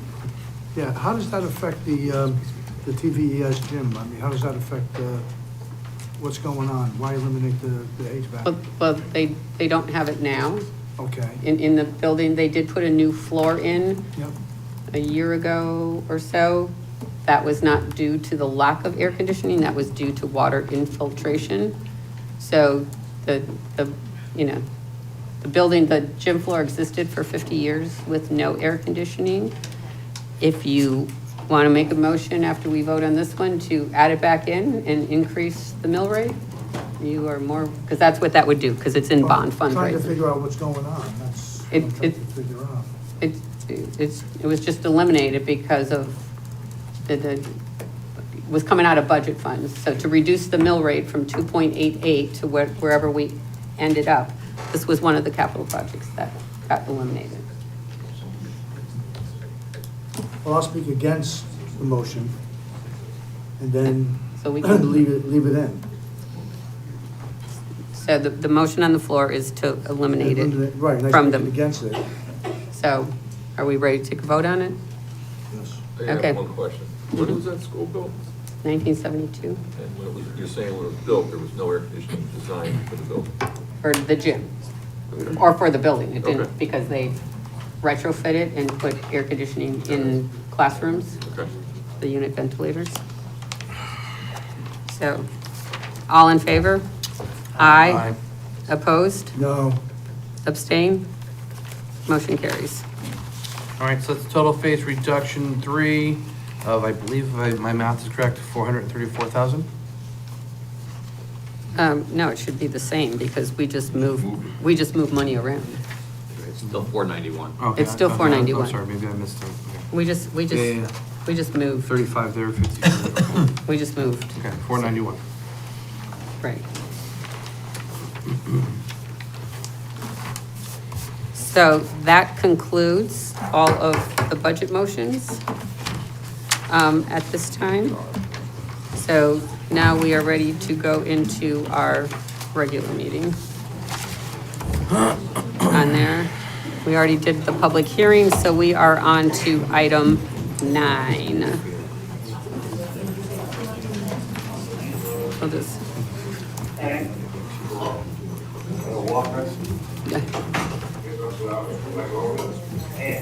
No. Tom, are you going to stay on the meeting, or are you? Time will tell. Okay, I'll let Okay. you know if I'm gonna drop off. okay, thank you.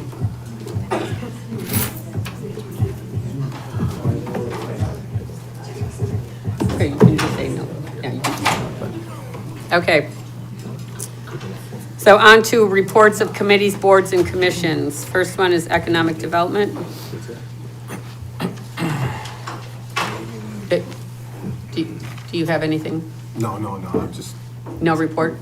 oh, I'm Okay. sorry. Yeah. We're moving on with the We're meeting moving here. on, okay. Well, the Economic Development Commission met and it concluded Restaurant Month with participation that included some non-resident, North Branford residents.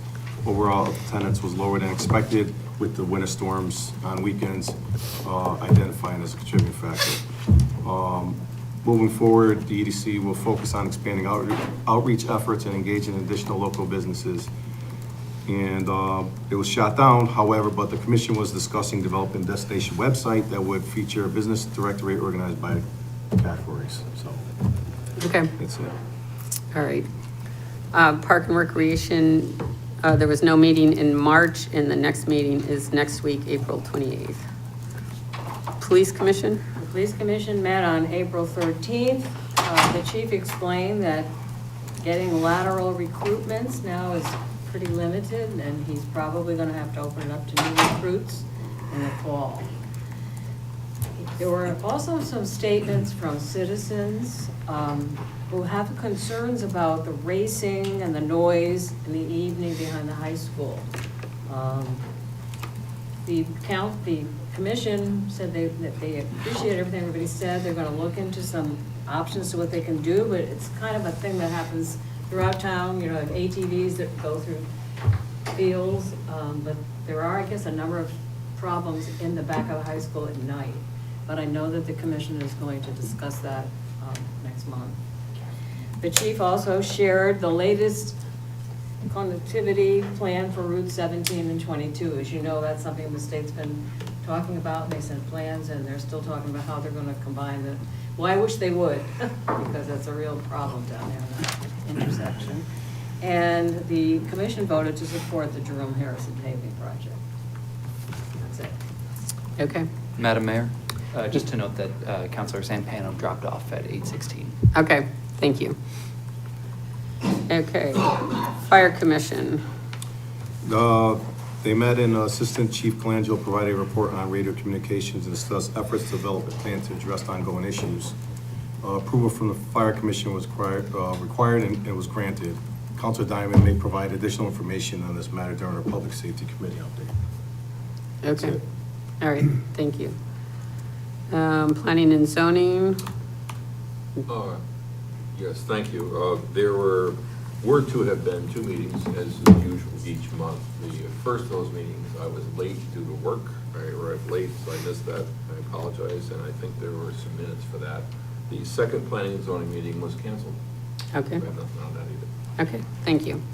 Finance Subcommittee did not meet because we were in budget workshops. Our next one is scheduled for May 12th. Public Safety Communications Subcommittee, The committee met on April 15th. Now, Motorola did come down to North Branford to inspect and evaluate the repeaters. They had the same problems that our fire departments had. They said they're gonna work on a fix, but it's gonna take them 3 to 6 months. So in the meantime, the department has worked on its own plan, and I have to give a lot of credit to Deputy Chief Colangelo. He really worked hard and came up with a solution that obviously Motorola couldn't come up with. So the committee voted to approve the fireman's plan, and they're gonna test it and come back to the committee in May and see how it's going. The committee also voted to designate $100,000 for Public Works, Public Safety from the Public Safety Communications Fund 3613. That, right now, there's a balance in that account of $272,121. So subtract that 100,000, that's all we'll have left. Thank you. okay, thank you. Inland Wetlands, No report. okay. And Blueprint Committee did not meet, right? Nope, no Okay. March and no April. Okay, thank you. Okay, Town Managers Report, general updates. Good evening. The town's purchasing agent has been working with the Permanent Project Building Committee, the State Department of Economic and Community Development, and the bid winner to schedule the HVAC improvement project at the Edward Smith Library. We received the executed contract from the state, so project costs will be eligible for reimbursement starting April 7th. Construction on the project will start Monday, May 4th, and is currently scheduled to end by July 31st. During this period, the Edward Smith Library will be closed to the public. All services will be relocated to the Atwater Library at 1720 Foxen Road. Patrons can continue to request materials, and Atwater will serve as the sole pickup location for all holds throughout this period. Borrowed materials can be returned to Atwater or any Connecticut Public Library. All library programs will move to the Atwater location unless scheduled to be held elsewhere. Our librarians are still here and are committed to meeting all of the residents' printing, scanning, informational, and computer needs at the Atwater Library. Atwater is open Monday to Thursday, 10 to 8, Friday, 10 to 5, Saturday, 9 to 3, and that'll be 9 to 12 starting June 20th. We appreciate the residents' patience as we work to make the Smith Library more comfortable and reliable for the future. For updates, please visit the library's website, head to their social media outlets, or give them a call at the Atwater Library. This past Friday, the Southern Hazardous Waste and Recycling Committee held their annual Earth Day event in conjunction with the Little League opening day. The event was well attended, and the committee distributed sunflower seeds as part of the Sunflower Project. Saturday's recycling event was also very successful, with cars backed up onto Forest Road to drop off materials.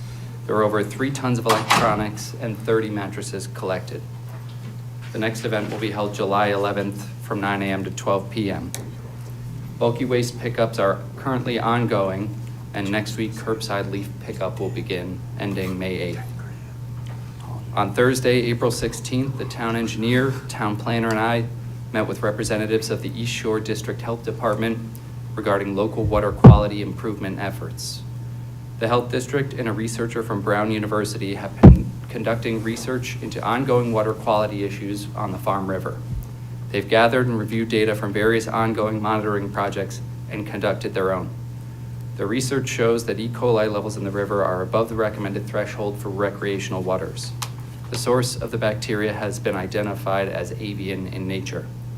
They have submitted for consideration a request for additional funding for further research that would allow them to identify the source, enact remediation efforts, and improve water quality.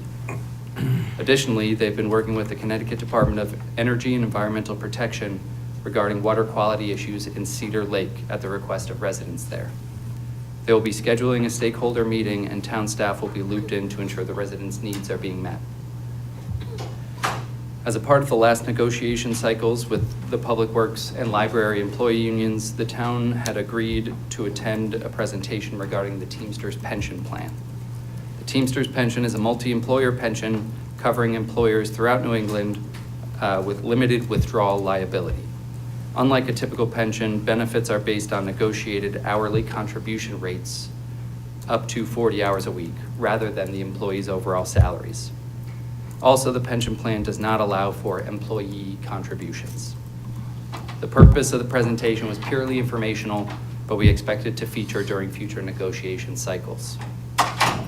On Thursday, April 9th, the town's purchasing agent, town engineer, and I attended a webinar through the South Central Regional Council of Governments regarding the potential creation of a regional waste authority. SCROG has been conducting a regional shared services study to determine where combining services can lead to efficiencies. The town has already had great success with the regionalized animal control.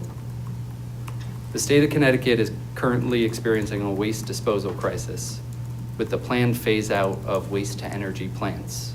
The amount of waste shipped out of state has increased from 17% in 2020 to 40% in 2022, largely as the result of the closure of one trash to energy incineration plant. Much of this waste is now trucked out of state to places like Pennsylvania and Ohio. One estimate shows that waste costs could increase as much as 500% by 2050. The state has expressed a goal of 60% waste diversion. Currently, we divert 24% of our waste. A regional waste authority could increase residents' access to services while driving down costs. It would also be an attractive recipient for state and federal grant funding. The Capital Region Council of Governments has a model on which one could be based here. It would, however, reduce local control over our waste disposal decisions. More information will be forthcoming as it becomes available, and if anyone's interested, there is a report available, which I'm happy to share. Mayor Angeloni and I met with a representative of the Regional Water Authority on Thursday, April 9th. We discussed the town's desire for a more balanced partnership with the Regional Water Authority. Requests included increased access to Lake Gillard, the possibility of reduced rates for Regional Water Authority services here in North Branford, as well as the Regional Water Authority First Responder Grant Program and the potential of securing the water wagon for the Potato and Corn Festival. We have not received information on all of our requests, so I will follow up and provide more information as it becomes available. On Tuesday, April 7th, I attended the annual UI storm meeting along with representatives of the town's emergency services departments. At this meeting, representatives of UI review weather protocols. The biggest takeaway is that our emergency services are very experienced and that the residents are in excellent hands. Additionally, UI's vegetation management program has been very successful and reducing weather-based impacts to grid reliability. Residents are encouraged to consider allowing UI to trim or remove trees on their property to ensure that our entire community can remain as resilient as possible during storm events. Planning is underway for this year's Memorial Day Parade. This year's parade will be held in Northford Center on Monday, May 25th. Groups marching will assemble starting at 9, and the parade will step off at 10 a.m. sharp. Anyone with a family member or acquaintance who is a deceased veteran is invited to march and carry their picture in their honor. For veterans who are interested in marching, vehicles are available for you to ride in. Anyone who is interested in participating should reach out to Gina Cox in the town manager's office or Kathy Poston at Parks, Recreation, and Senior Center no later than May 20th. And finally, blight enforcement efforts remain ongoing at 12 Beach Street. Town officials were recently in court and received a temporary injunction with a monetary fine. A motion for contempt will follow if the situation is not remediated. This is an ongoing process and we'll keep the council updated as events unfold. Our top priority is to resolve the situation for the residents in the area. I have a question for him. The Memorial Day Parade in Norfolk, where's it starting from? Always starts The with the church parking lot. Church. The church What, St. parking. Monica's? Yeah, Yeah. And where do you go? Goes to the green, A little. right by the Northford, or across from the Northford store. Like, only about 70 years we've been doing that. I will say there is discussion underway of potentially relocating the parade. To the center. Yeah, over to by the POCO grounds, just for logistical purposes. It's currently with the Veteran Service Commission for discussion. And there where would they march to?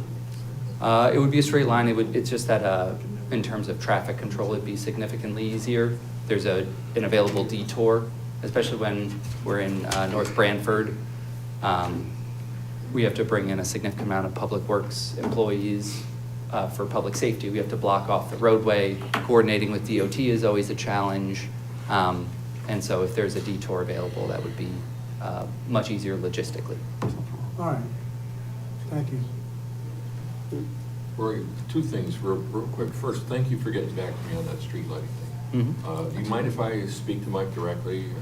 Oh, no, about that? absolutely. Okay, that's number one. Number two is, during the public hearings for the budget, somebody had raised the observation that in the library, the cost for copies is 10 cents, whereas if you go to Staples, it's 20 cents or more. I just want to make sure that little nugget of information was repeated for whatever use it might have. That's Our all. library director seems straight ahead. Well, I just, Duly noted. you'll notice I didn't have my glasses on. Yeah. Oh, yeah, there she is. Thank you.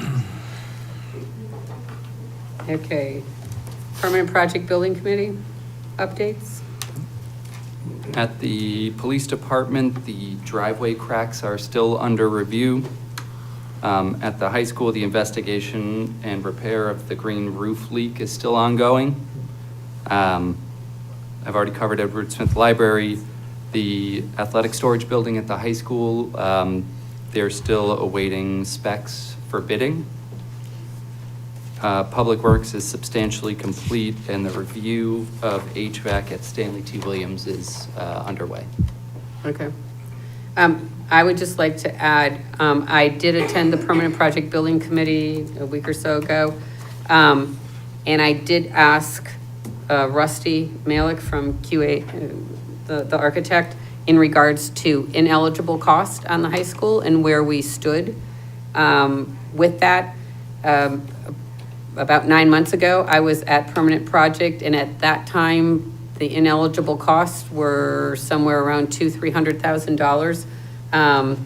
And mostly it's due to invoices not being submitted within the time frame, that type of thing. I did talk with State Representative in Candelora in regards to this. This is not uncommon on building projects. And he said if we could get him the information, that he would introduce legislation. That's the way it gets handled. It happens a lot in all towns that are going through school projects. In regards to that, Rusty Malik has been very cooperative, got us the information Vinnie is in the process of drafting legislation, hopefully to get in on this session before, but the ineligible cost is somewhere between 1.2 and 1.3 million dollars that is going to be submitted, which is a substantial amount of money. That if we can get it cleared and get money back on that, that'll be money back to the project on that. So we are working on that also. Rory, what's up with the propane leak at the school? What was the leak, It's refrigerant. The refrigerant At which facility? At the high school. at the high school. The chillers are, Yeah. The chillers, all the the problems bottom, with I think chillers. it's the ones that are underground, right? Yeah, the leak, yeah. Okay. What's up with that? I will have to get back to you on that. Yeah, I don't think we know yet. That thing I sent to all of you guys was just like a first crack at it from John Florio. So I'm not sure anyone has put a pressure test on it. They said they lost the air conditioning in the high school in one section of it. And the chiller had lost its fluid twice. They filled it, so it was pretty obvious that there's gotta be a leak. And the only place there could be a leak is underground. So they're looking at that. Thank you. Okay. Citizen statements, petitions, and correspondence. Any citizen statement?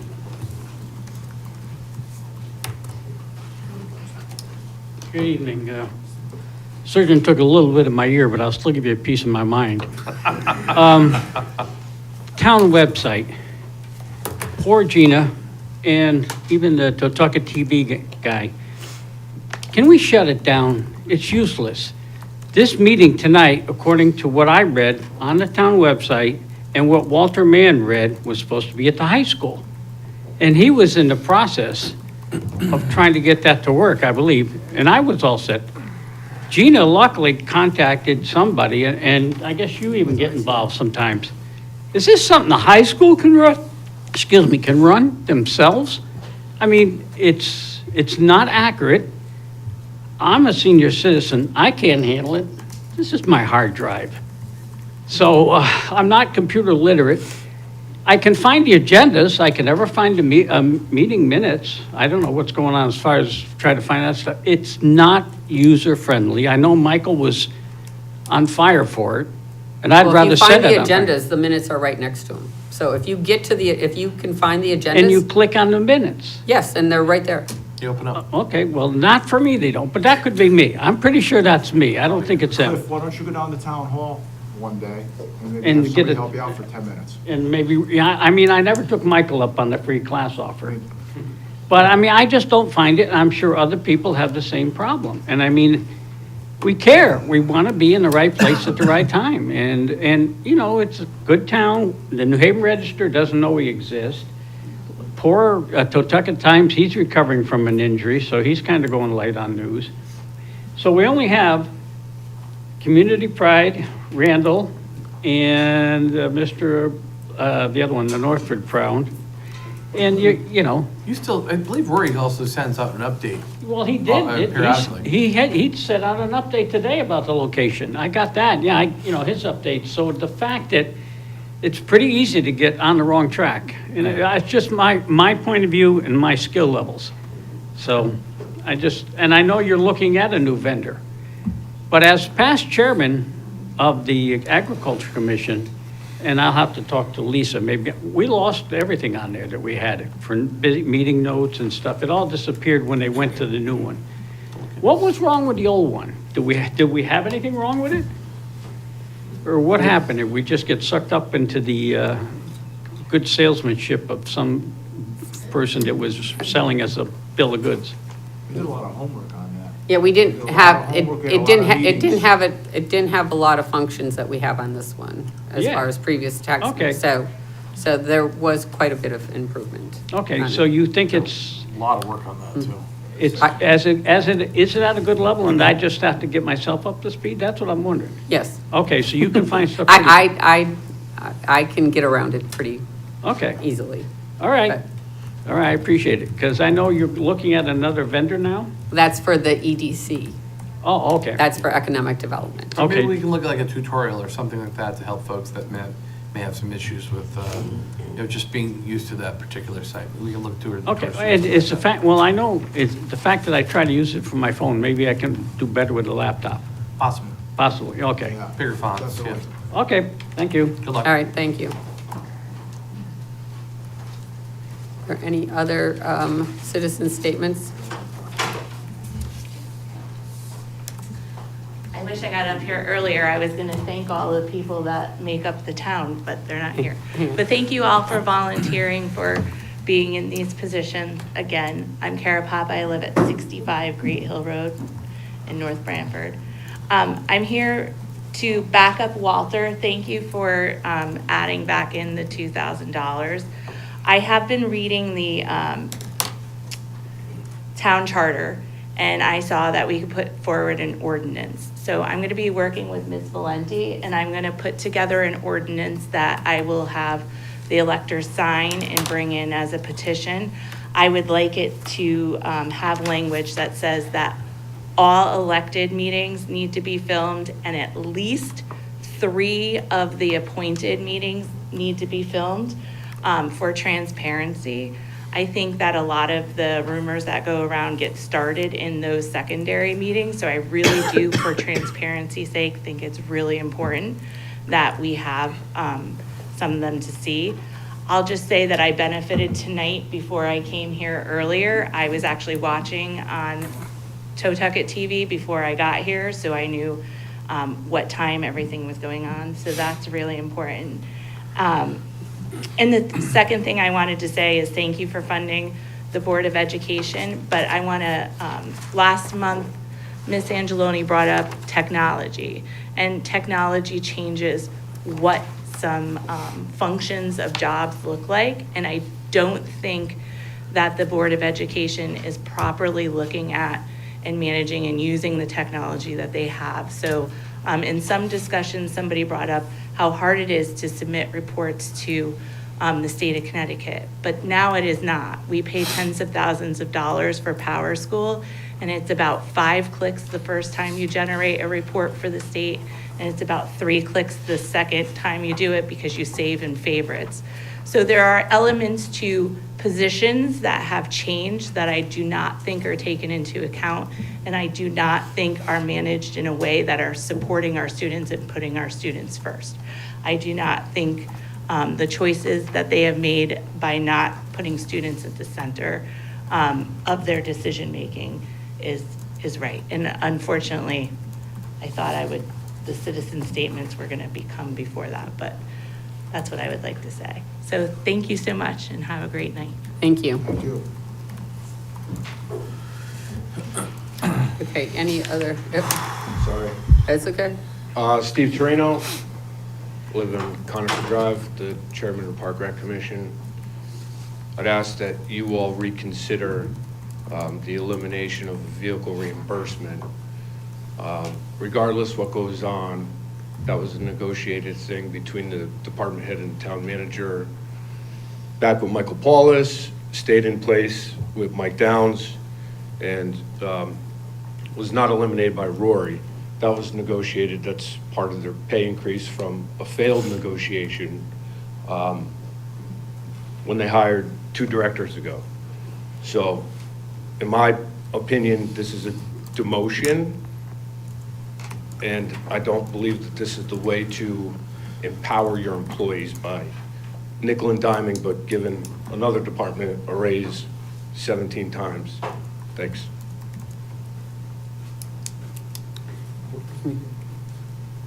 Okay, any other public comments? Okay. Moving on to item 12, resignations and appointment. There's one resignation. There's no action on our part, but it's the resignation of Stephanie Capasso from the Agricultural Commission. Her term expires on 9/30/2028. Just like to thank Stephanie for her work on the Ag Commission, and we will look to get that position filled. On to unfinished business, discussion and action.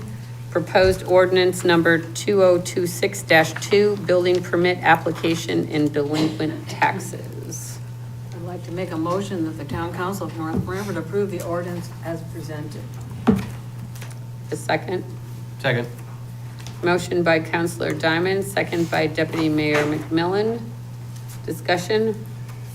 Yeah, I have some, we talked about this once before, and I had questions about it, because at that time we talked about they had to have a written lease. And as I'm looking at this, it says evidence that the lessee is renting the property for consideration has been rented for at least 3 months. And then we got into the part, what if there is no written lease, it's just month to month? So, and council, do you remember talking about this, Brian? I remember you bringing this up, yes. So how can we correct it? I mean, if they don't have a written lease and it's just month to month, is there any other way that they could, 3 months of utility bills or something that people could prove that they're renting that particular location because they're getting utility bills at that location for 3 consecutive months?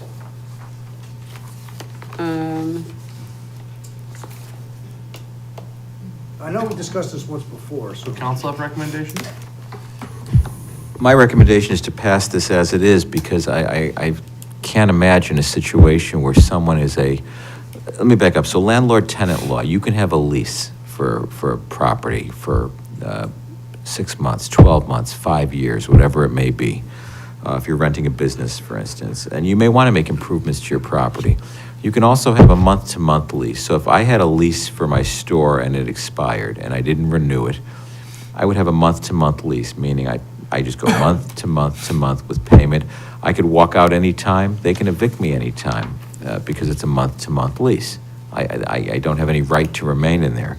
I can't imagine a business person or a property or someone who's renting a house month to month to try to pull a building permit and do something when the next month they can be on the street. There's no protection for them. Why put money into a property that you don't own? It's kind of like renting a car from Avis and putting a new set of tires on it, or having it detailed, and then giving it back. I don't, as opposed to a car you leased or purchased. That's just my 2 cents. I don't think you're going to have people that have no leases coming in trying to improve property owned by others. And not everything needs a building permit. Like, if they want to paint in the Correct. apartment or whatever, they don't need a building You permit for can that. paint, carpet, curtains, furniture. Yeah, there's stuff they can do Yeah. to improve if they want to, and they don't need a building permit for it. If you want to put central air on the house you're renting, that's a building permit, the electrical and the air conditioning. Right. But who's going to do that when put $10,000 into a house? Well, and You have no lease. the landlord would need to know. I mean, they're the owner of the building. The tenant can't just go and do that type of major work on an apartment or wherever they're living, whether it's an apartment, a house, whatever. Doesn't have to be major work, it could be anything, it could be. But you don't need putting in. I know, but you don't need a Putting in permit. new toilet, doing new plumbing or something. You don't have to have a permit to You put don't a have new to toilet have, in. you don't have to have a permit to put in a new But you're not toilet. gonna put in another well or another septic. You're not going to add a But bathroom. if you wanted, yeah, you could put a new toilet in. Yeah, you don't need a building permit. Go to Home Depot. But at the same time, if the tenant wanted to pay for a whole new bathroom, he would have to go to the landlord anyway. I'm sure the landlord would say, I'll be glad to go pull that permit for you because you're paying for my brand new bathroom. But they can't do that because there's delinquent taxes. That's the whole point of the thing, is if there's delinquent taxes by the landlord, then the tenant cannot improve his living quarters. That's the whole problem with this thing. That's what I'm saying, If the tenant wants to improve it, needs a permit, and the landlord didn't pay the taxes, well, the tenant's not gonna pay the back taxes for the property, but the tenant's gonna have to won't be able to do, only because of the rule that he has to prove he lives there 3 months. And I'm saying, if he doesn't have a lease, is there any other way they could prove that they lived there for 3 months? And I'm saying, if they had 3 electric bills or oil, whatever it is, they had 3 utility bills to that property, then they proved that they lived there for 3 consecutive months. I say you'd go to the owner of that and have them pull the permit. Okay, but that's not gonna happen, we know that, okay. Yeah, I don't know. I guess that would be legislating to the fringe, or, the exception. But it just says evidence that the lessee is renting and rented for at least 3 months. So the building department could say, okay, I need to see 3 months of electric. That's the evidence. It doesn't say that you have to have a lease and show that you were there. So your example That's all I of, wanted to know is that. It does, because in order for me as a tenant to pull a permit, I need to have a lease from the owner to me. I have to show that it's being rented for consideration, and I've rented it for 3 months, and certification from the lessee that they're made for the benefit of me, and that I have no financial interest in the lessor. It's to prevent someone trying to make an end run around by making up a lease for no consideration, or having your spouse come in to pull a permit, who's living with you, and, you know, when you owe taxes on the property. Where did we get this form that's all worried about leases on it? Did This is you what took we- this from another Based town? on Meriden. Yeah, other towns use similar. To prevent the situation for someone coming in So, and I and don't see the building official, but I see Lynn here, and she knows everything. So, most town building permits, if you're not the owner, you have to have either a letter or there's a signature for the Correct. owner before you can get a permit on anything. So just that alone would, if you're the leasee and you can get the owner's signature or a letter from them, you're covered. We know that you're in with the owner.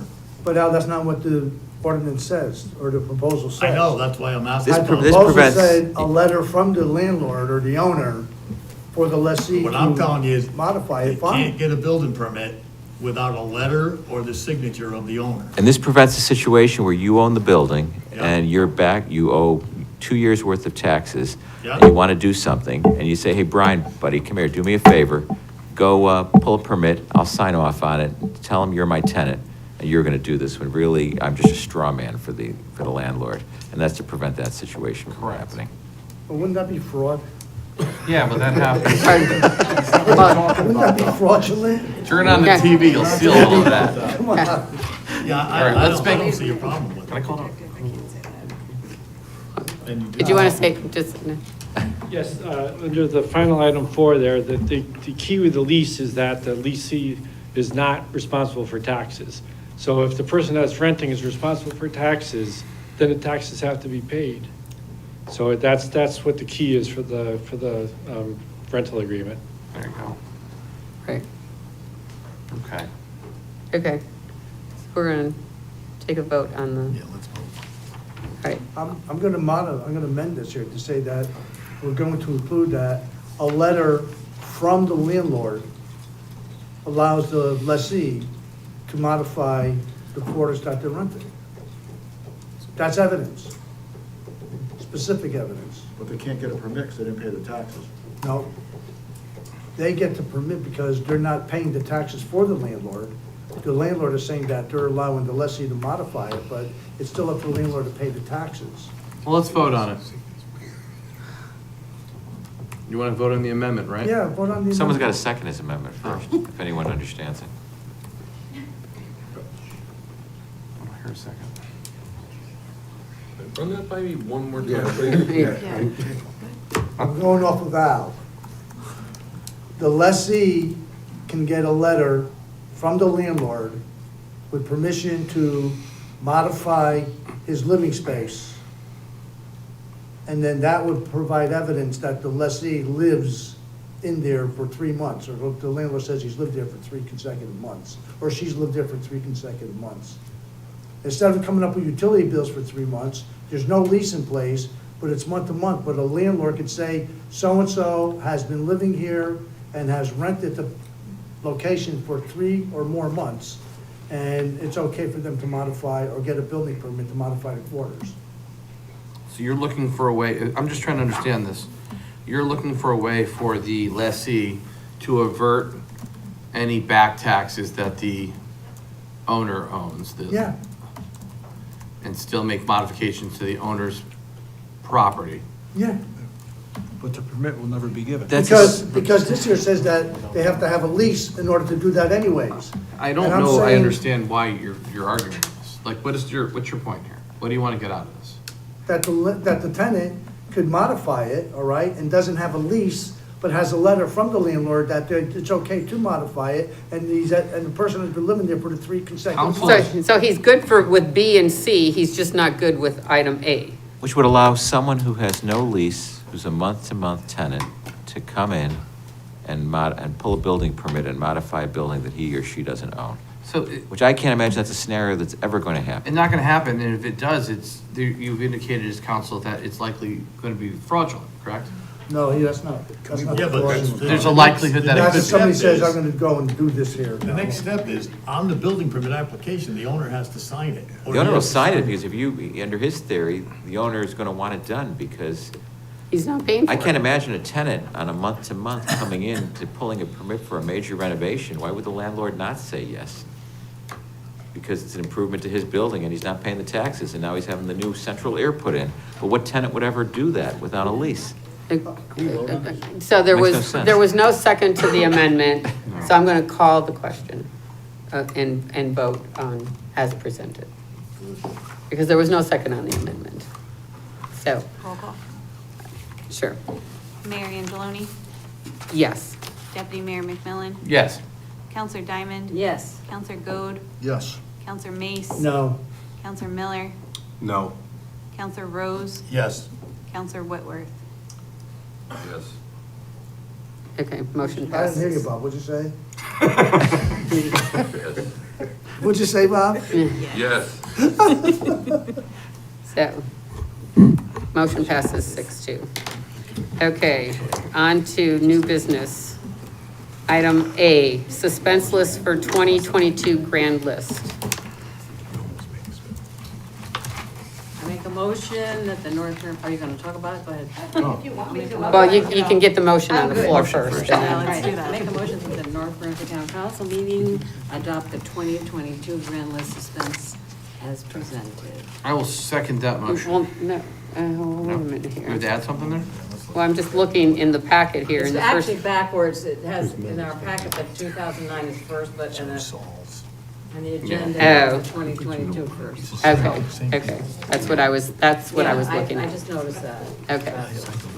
Okay, so we are on the, 2022.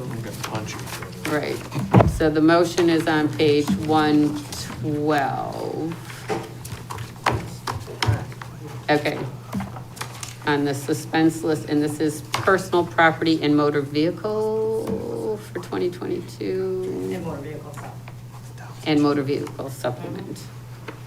Okay, so the motion was made, is there a second? Second. Okay, motion was made by Counselor Diamond, second by Counselor Rose. Okay, I just want to point out that the page that has the amount on it, station, you have the correct one. There was a date under number 2, and the number of pages was incorrect originally. There's a new copy in your There's a new folders copy tonight. in yours. Yes, it's That's the 15 amended. pages. Oh, sorry about that. oh, okay. Okay, so, I noticed there's a lot of repeats on the same list. Same year, so what's O2? 02 is personal property, Personal property, okay. O3 is, motor vehicle, and O4? motor vehicle stuff. Okay, So they can have 5 motor vehicles. If they don't pay them, they go suspense. but They're some still of, collectible.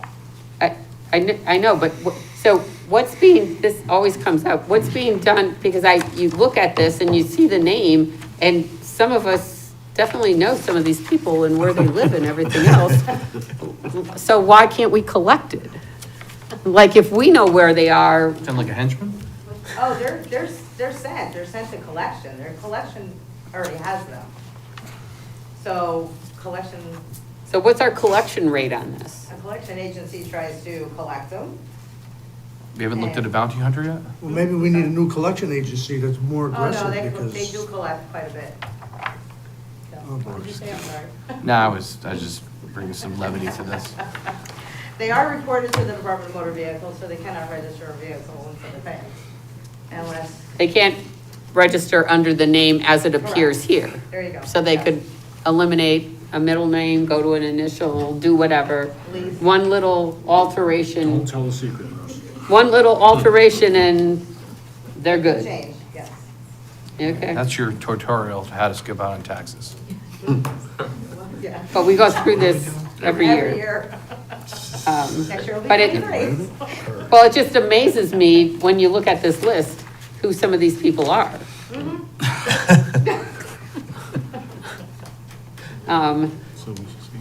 So, Is there a way we can read their names in public every meeting? Well, well, this is public record. this is public record, it's part of our So it's for minutes. 2000. This- All this- delinquent taxes are public record.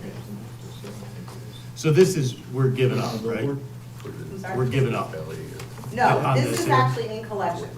Right, so And it's it's still 2009, so what are we collectible. accepting?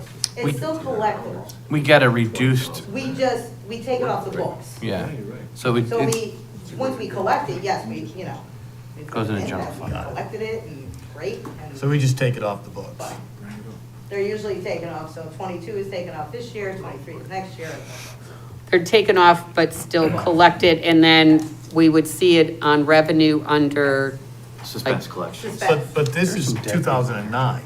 no, the first, We're doing 2022 Oh. first, it's backwards in there. Oh, it's backwards. isn't this person Okay. passed? I was gonna say, 2009, we're excusing. We're just giving up. Yeah, after 15 years, you cannot Right, collect. okay. oh, yeah, but that's the Got different it. list, Oh. that's suspense. Okay. But the 2022 is in the packet. Got it. Yeah, okay. So the motion is to accept it at this, so you said the amount is right, it's just the number of pages that was wrong on It it? was the date and the number of pages within that one section. It had like 2021 there originally. Okay, And then it had 6 pages. I'm like, no, there's 15 pages. Mm, So you Okay. have the corrected one. okay. okay. So All I right. understand, I don't understand, what is the total amount for all of these pages that we're gonna be purging? 129,000? 129,647.17. It's in your packet. There you go. I have 153,725, but that's. Look in your packet. Yeah. Look at the folder you're given today. There's a sheet looks just like this. And I'll give you the updated numbers that was stipulated earlier. No, he's looking at the wrong one. He's looking at 2009. That's 153,000. Yeah, that's. Oh. They're backwards, They're Vince. backwards. That's the I think suspense. that's- Look at the top of the suspense one. first page. Yeah. You're looking at 14B. Mine says 14A. Yeah, but go to 14B, Go to 14B. which is really Well, I 14A, always thought A came before B, so. unless you're going backwards. We're going 14B is the correct document. So I see to go- 129,647.17. There you go. Right, Yes, that's, that's it. that's what we're on. Okay, so the motion is to, let me see. So we're just adopting the grand list suspense as presented, which totals 129,647.17. We have a Right. second, right? Yes. So when they say purge, that means we're not gonna try and collect it anymore? No, we're just adopting, This is we're not suspense. purging this. This is the 2022, we're just taking it off the books and it goes onto the suspense list. And it's still being presented to collect. And any money that we collect off of this list will show as, on the revenue side as suspense. That we Yeah, get. she's right. Section 12-165 is municipal suspense tax book, so I see that. Right. Got it. Yep, I got it. okay, Good job. all right. All in favor? Aye. Opposed? Abstained? Motion carries. Good work. Okay, so now we're on the 2009, which is page 108 in our packet.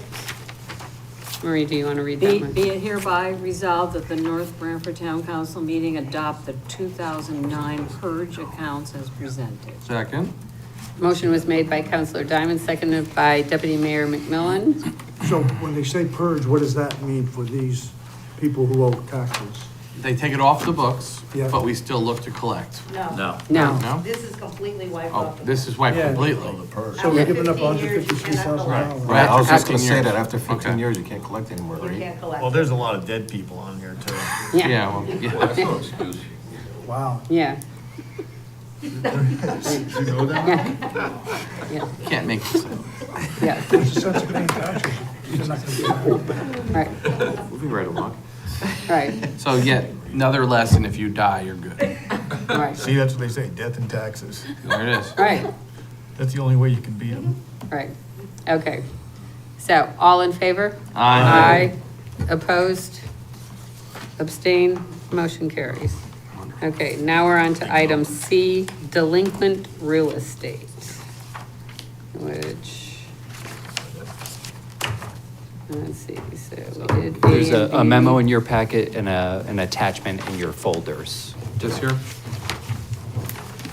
Okay, and there's, in the folder, there is a Oh. approved amendment.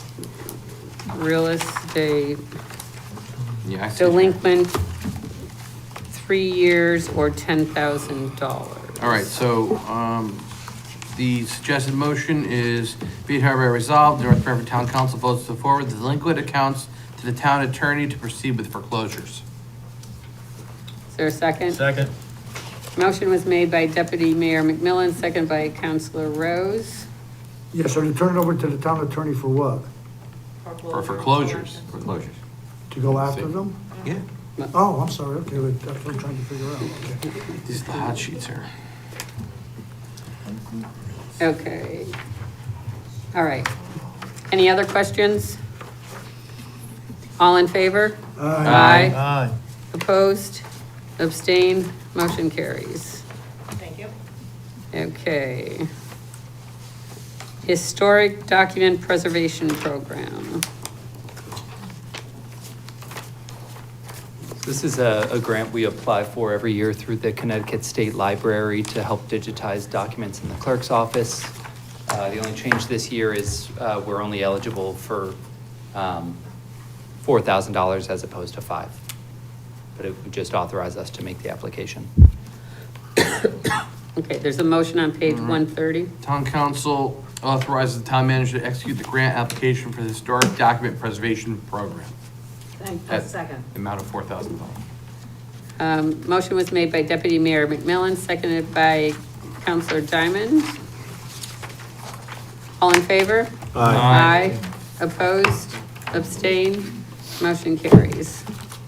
Okay. Title VI compliance.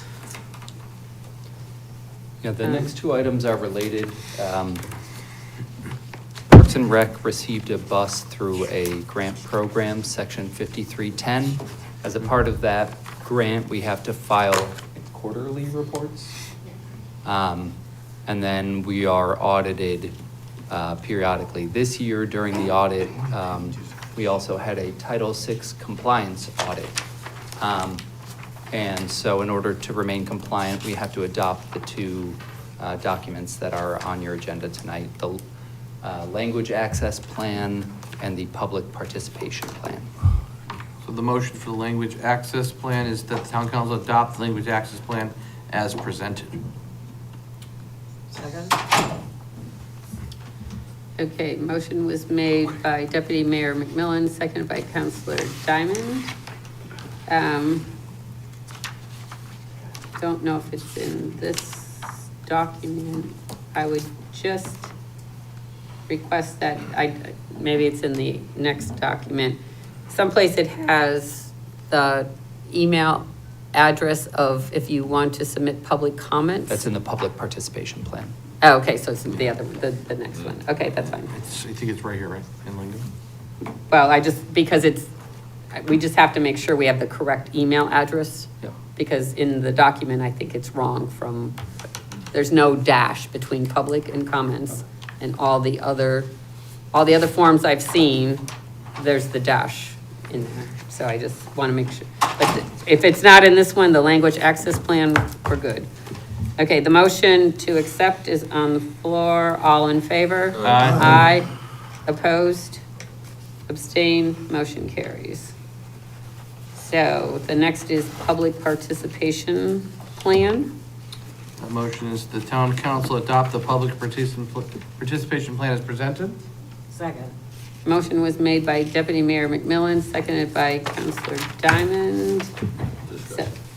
So on page 3, under public comments, I think that needs to be changed, just Confirm it. Public notices or information? on public comments on page 3, the email address for public comments is incorrect. The dash? The- Hold the- on. Let me see this. Okay. You're in the public participation? Yeah, this is page 3. Hold on a second. All right, so we can make the amendment with to the motion that it be updated, the address be updated as properly stipulated. Well, just to verify that. To it's- verify the address and changes as it's properly stipulated. And did you have anything? Yeah, so on the public participation plan as written, I think it needs some editorials. As you go through there, there's typos, misspelled words, there's punctuation issues. I mean, I'm not trying to slam the author, it's just, I wouldn't sign this. It just needs like somebody to edit the thing, go through it. Also, reference is made to NV something, but there's no defining, nothing that defines what NVGOVCT is. You know what I mean? Usually with an acronym, the first reference in a document should be spelled out, and then thereafter you can use it. So as long as that's identified, that would be good. There was one other thing I had too. I mean, to me, these are editorials, and I think the town manager has the authority to just make the editorials if they're de minimis. Would you agree? I mean, I can vote in favor of it, but, you know, you're the boss, We can. fix it. We can vote in, as long as the content is, we're good with the content, we can vote and say that it needs an editorial. I'll make an amendment that the town manager has the authority to properly make the grammatical and spelling corrections as necessary. Or he could table it to next month's meeting and get it done. So We have our audit scheduled for the end of this month, which is why it was, probably why there's typos. We had to put it together pretty quickly. Yeah. Okay, clean up enough, good. We got a rocking and rolling. we Just can make those vote, updates for Yeah, us. I think to the- you vote it. Yeah, it could- Yeah. Okay, Fix the you typos. second that? Second that? Clean it up a little Right, bit, you can vote on Yeah. it I don't next want to be month Yeah. Okay, if he wants. so. all right, so it was Pass it to amended him. that the town manager can fix the grammatical and typos. Yep. Okay, all in favor? Aye. Aye, opposed, abstain, motion carries. Next item is amending the 2024-25 capital improvement plan. You have on the second page of the memo, the plan as it was adopted. And at the time, we had designated the Public Works Building and the library as bond funds.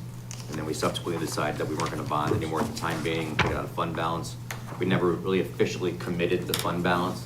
This just dots the i's and crosses the t's and officially designates That's great, Skippy. those Yeah, fund that's- I balance. want to make sure I have it. Yeah, All right, be I hereby resolved that the North Branford Town Council instructs the treasurer/finance director to modify the 2024-25 adopted CIP to change the funding source from, for the DPW office addition and Smith Library HVAC work from bond funds to fund balance, and further authorizes the treasurer/finance director to make the necessary journal entries shown above. motion was made by Deputy Mayor McMillan, seconded by Councilor Diamond. Discussion? All in favor? Aye. Aye. Opposed? Abstain? Motion carries. Next is appropriation transfers. This is our first batch of doing some of the straightening out between the 4,100 and other departments and the consolidation. Okay, so, A lot of them are just basically the object we're changing, like in the case of the first batch. We were using the 54,304 for vehicle repairs, but the bills were actually being charged 54,300 this year. So we're moving the budget down to meet the bills in those first three sections. Going forward, we're gonna use 54,304 for vehicles, but this year, it wasn't in place, and we're changing anyway to the 4,300 department, so it's just trying to bring the budget in line with what's actually been done. Same with the next section where the diesel and gas, the Public Works gas was rolled into Consolidated Services, should have been put back into their own budget. That's what the $87,000 one is. And then the maintenance, same thing, it was put into the consolidated services, and now we're putting it back to the way it's actually been spent this year. And then again, it's gonna change again next year when we go to the 4300 department. Okay. Be it therefore resolved that the North Branford Town Council hereby approves the following appropriation transfers as recommended by the town manager and the treasurer or finance director on April 21, 2026. Second. Motion was made by Counselor Diamond, seconded by Deputy Mayor McMillan. All in favor? Aye. Aye. Opposed? Abstain? Motion carries. Okay, next is financial report for 3/31/26. Financial report in front of you, comparing March this year to last year. Again, on the revenue total picture, just about identical to last year, 90.9% collected of total revenue, 91.8% last year. Tax collections, again, right on target with the preceding year. On the expense side of the house, again, just about on target with the prior year, 72.8% in total, 72.4% compared to last year. There is one new department that is showing over expended, and it's the mayor and council. I have to dig into that to see what prompted that. But that's slightly over 100.1%. But if you look on the second page, it's not all expended yet. It's still tied up in a PO, so it's not truly out the door expended. It's the combination of the expenditures plus the POs are putting it at slightly over budget. Okay. All right, tax refunds.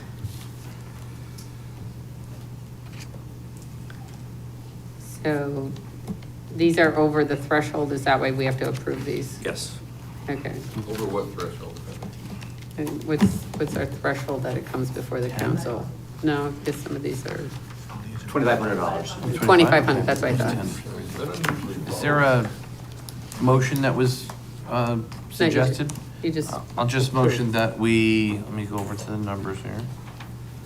It's on page 159. Thank you. 159. All right. No, we used to get them all. So So if it was yeah, $6, we yeah. would have it on a list. But Yeah. now it's 2,500 in the. All right. I'm motion for refunds 410, 2026, as stated on the agenda. BRB Partners, $2,500, $58.22. Is it COLA T centralized refunds? You don't have to read. All right, 7, okay, as stipulated on here. I Yeah. can't see it, so. Okay. Equates to $13,613.28. Second. Motion was made by Deputy Mayor McMillan, second by Councilor Rose. All in favor? Aye. Opposed? Abstained? Motion carries. Okay, and now we are into the ratification of the town council budget. And So the first two pages are the dollar amounts. And then backing that up is the actual sheet, your mill rate, 28.91, a 1.3 mil increase. And then the last page of the packet is the budget referendum question. All right, so we have to so the first do one the is, first motion and then the First one, second? you read the numbers, the dollar amounts, and then go to the last page and read that motion with the budget question. well, that's item K, but for J, Yeah. you have to read the motion and then read the numbers on the second page. Okay. Motion is, be it hereby resolved that the North Branford Town Council adopts operating budget for the 2026-27 fiscal year as amended at the attached appropriation levels, and be it hereby further resolved that the treasurer/finance director is authorized to make any mathematical adjustments that may be required to balance the budget. The numbers are stipulated as town government operations, $23,388,561. Board of Education, $35,051,724.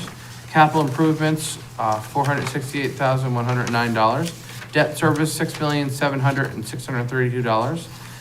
Fund balance for capital, $250,000. Total appropriations, $65,859,026.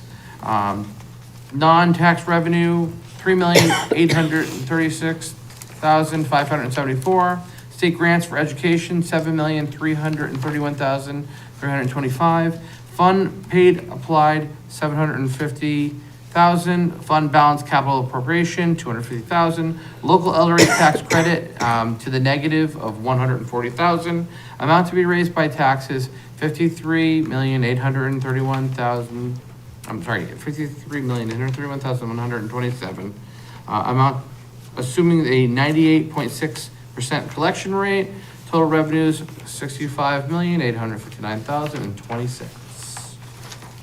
And then, Okay, so that's the first, so the motion, that's the motion to ratify the town council budget. So, the motion was made by Deputy Mayor McMillan, seconded by Councilor Diamond. Call for a roll call vote? Sure. Roll call?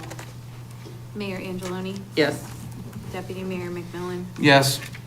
Counselor Diamond, Yes. Counselor Gold, Yes.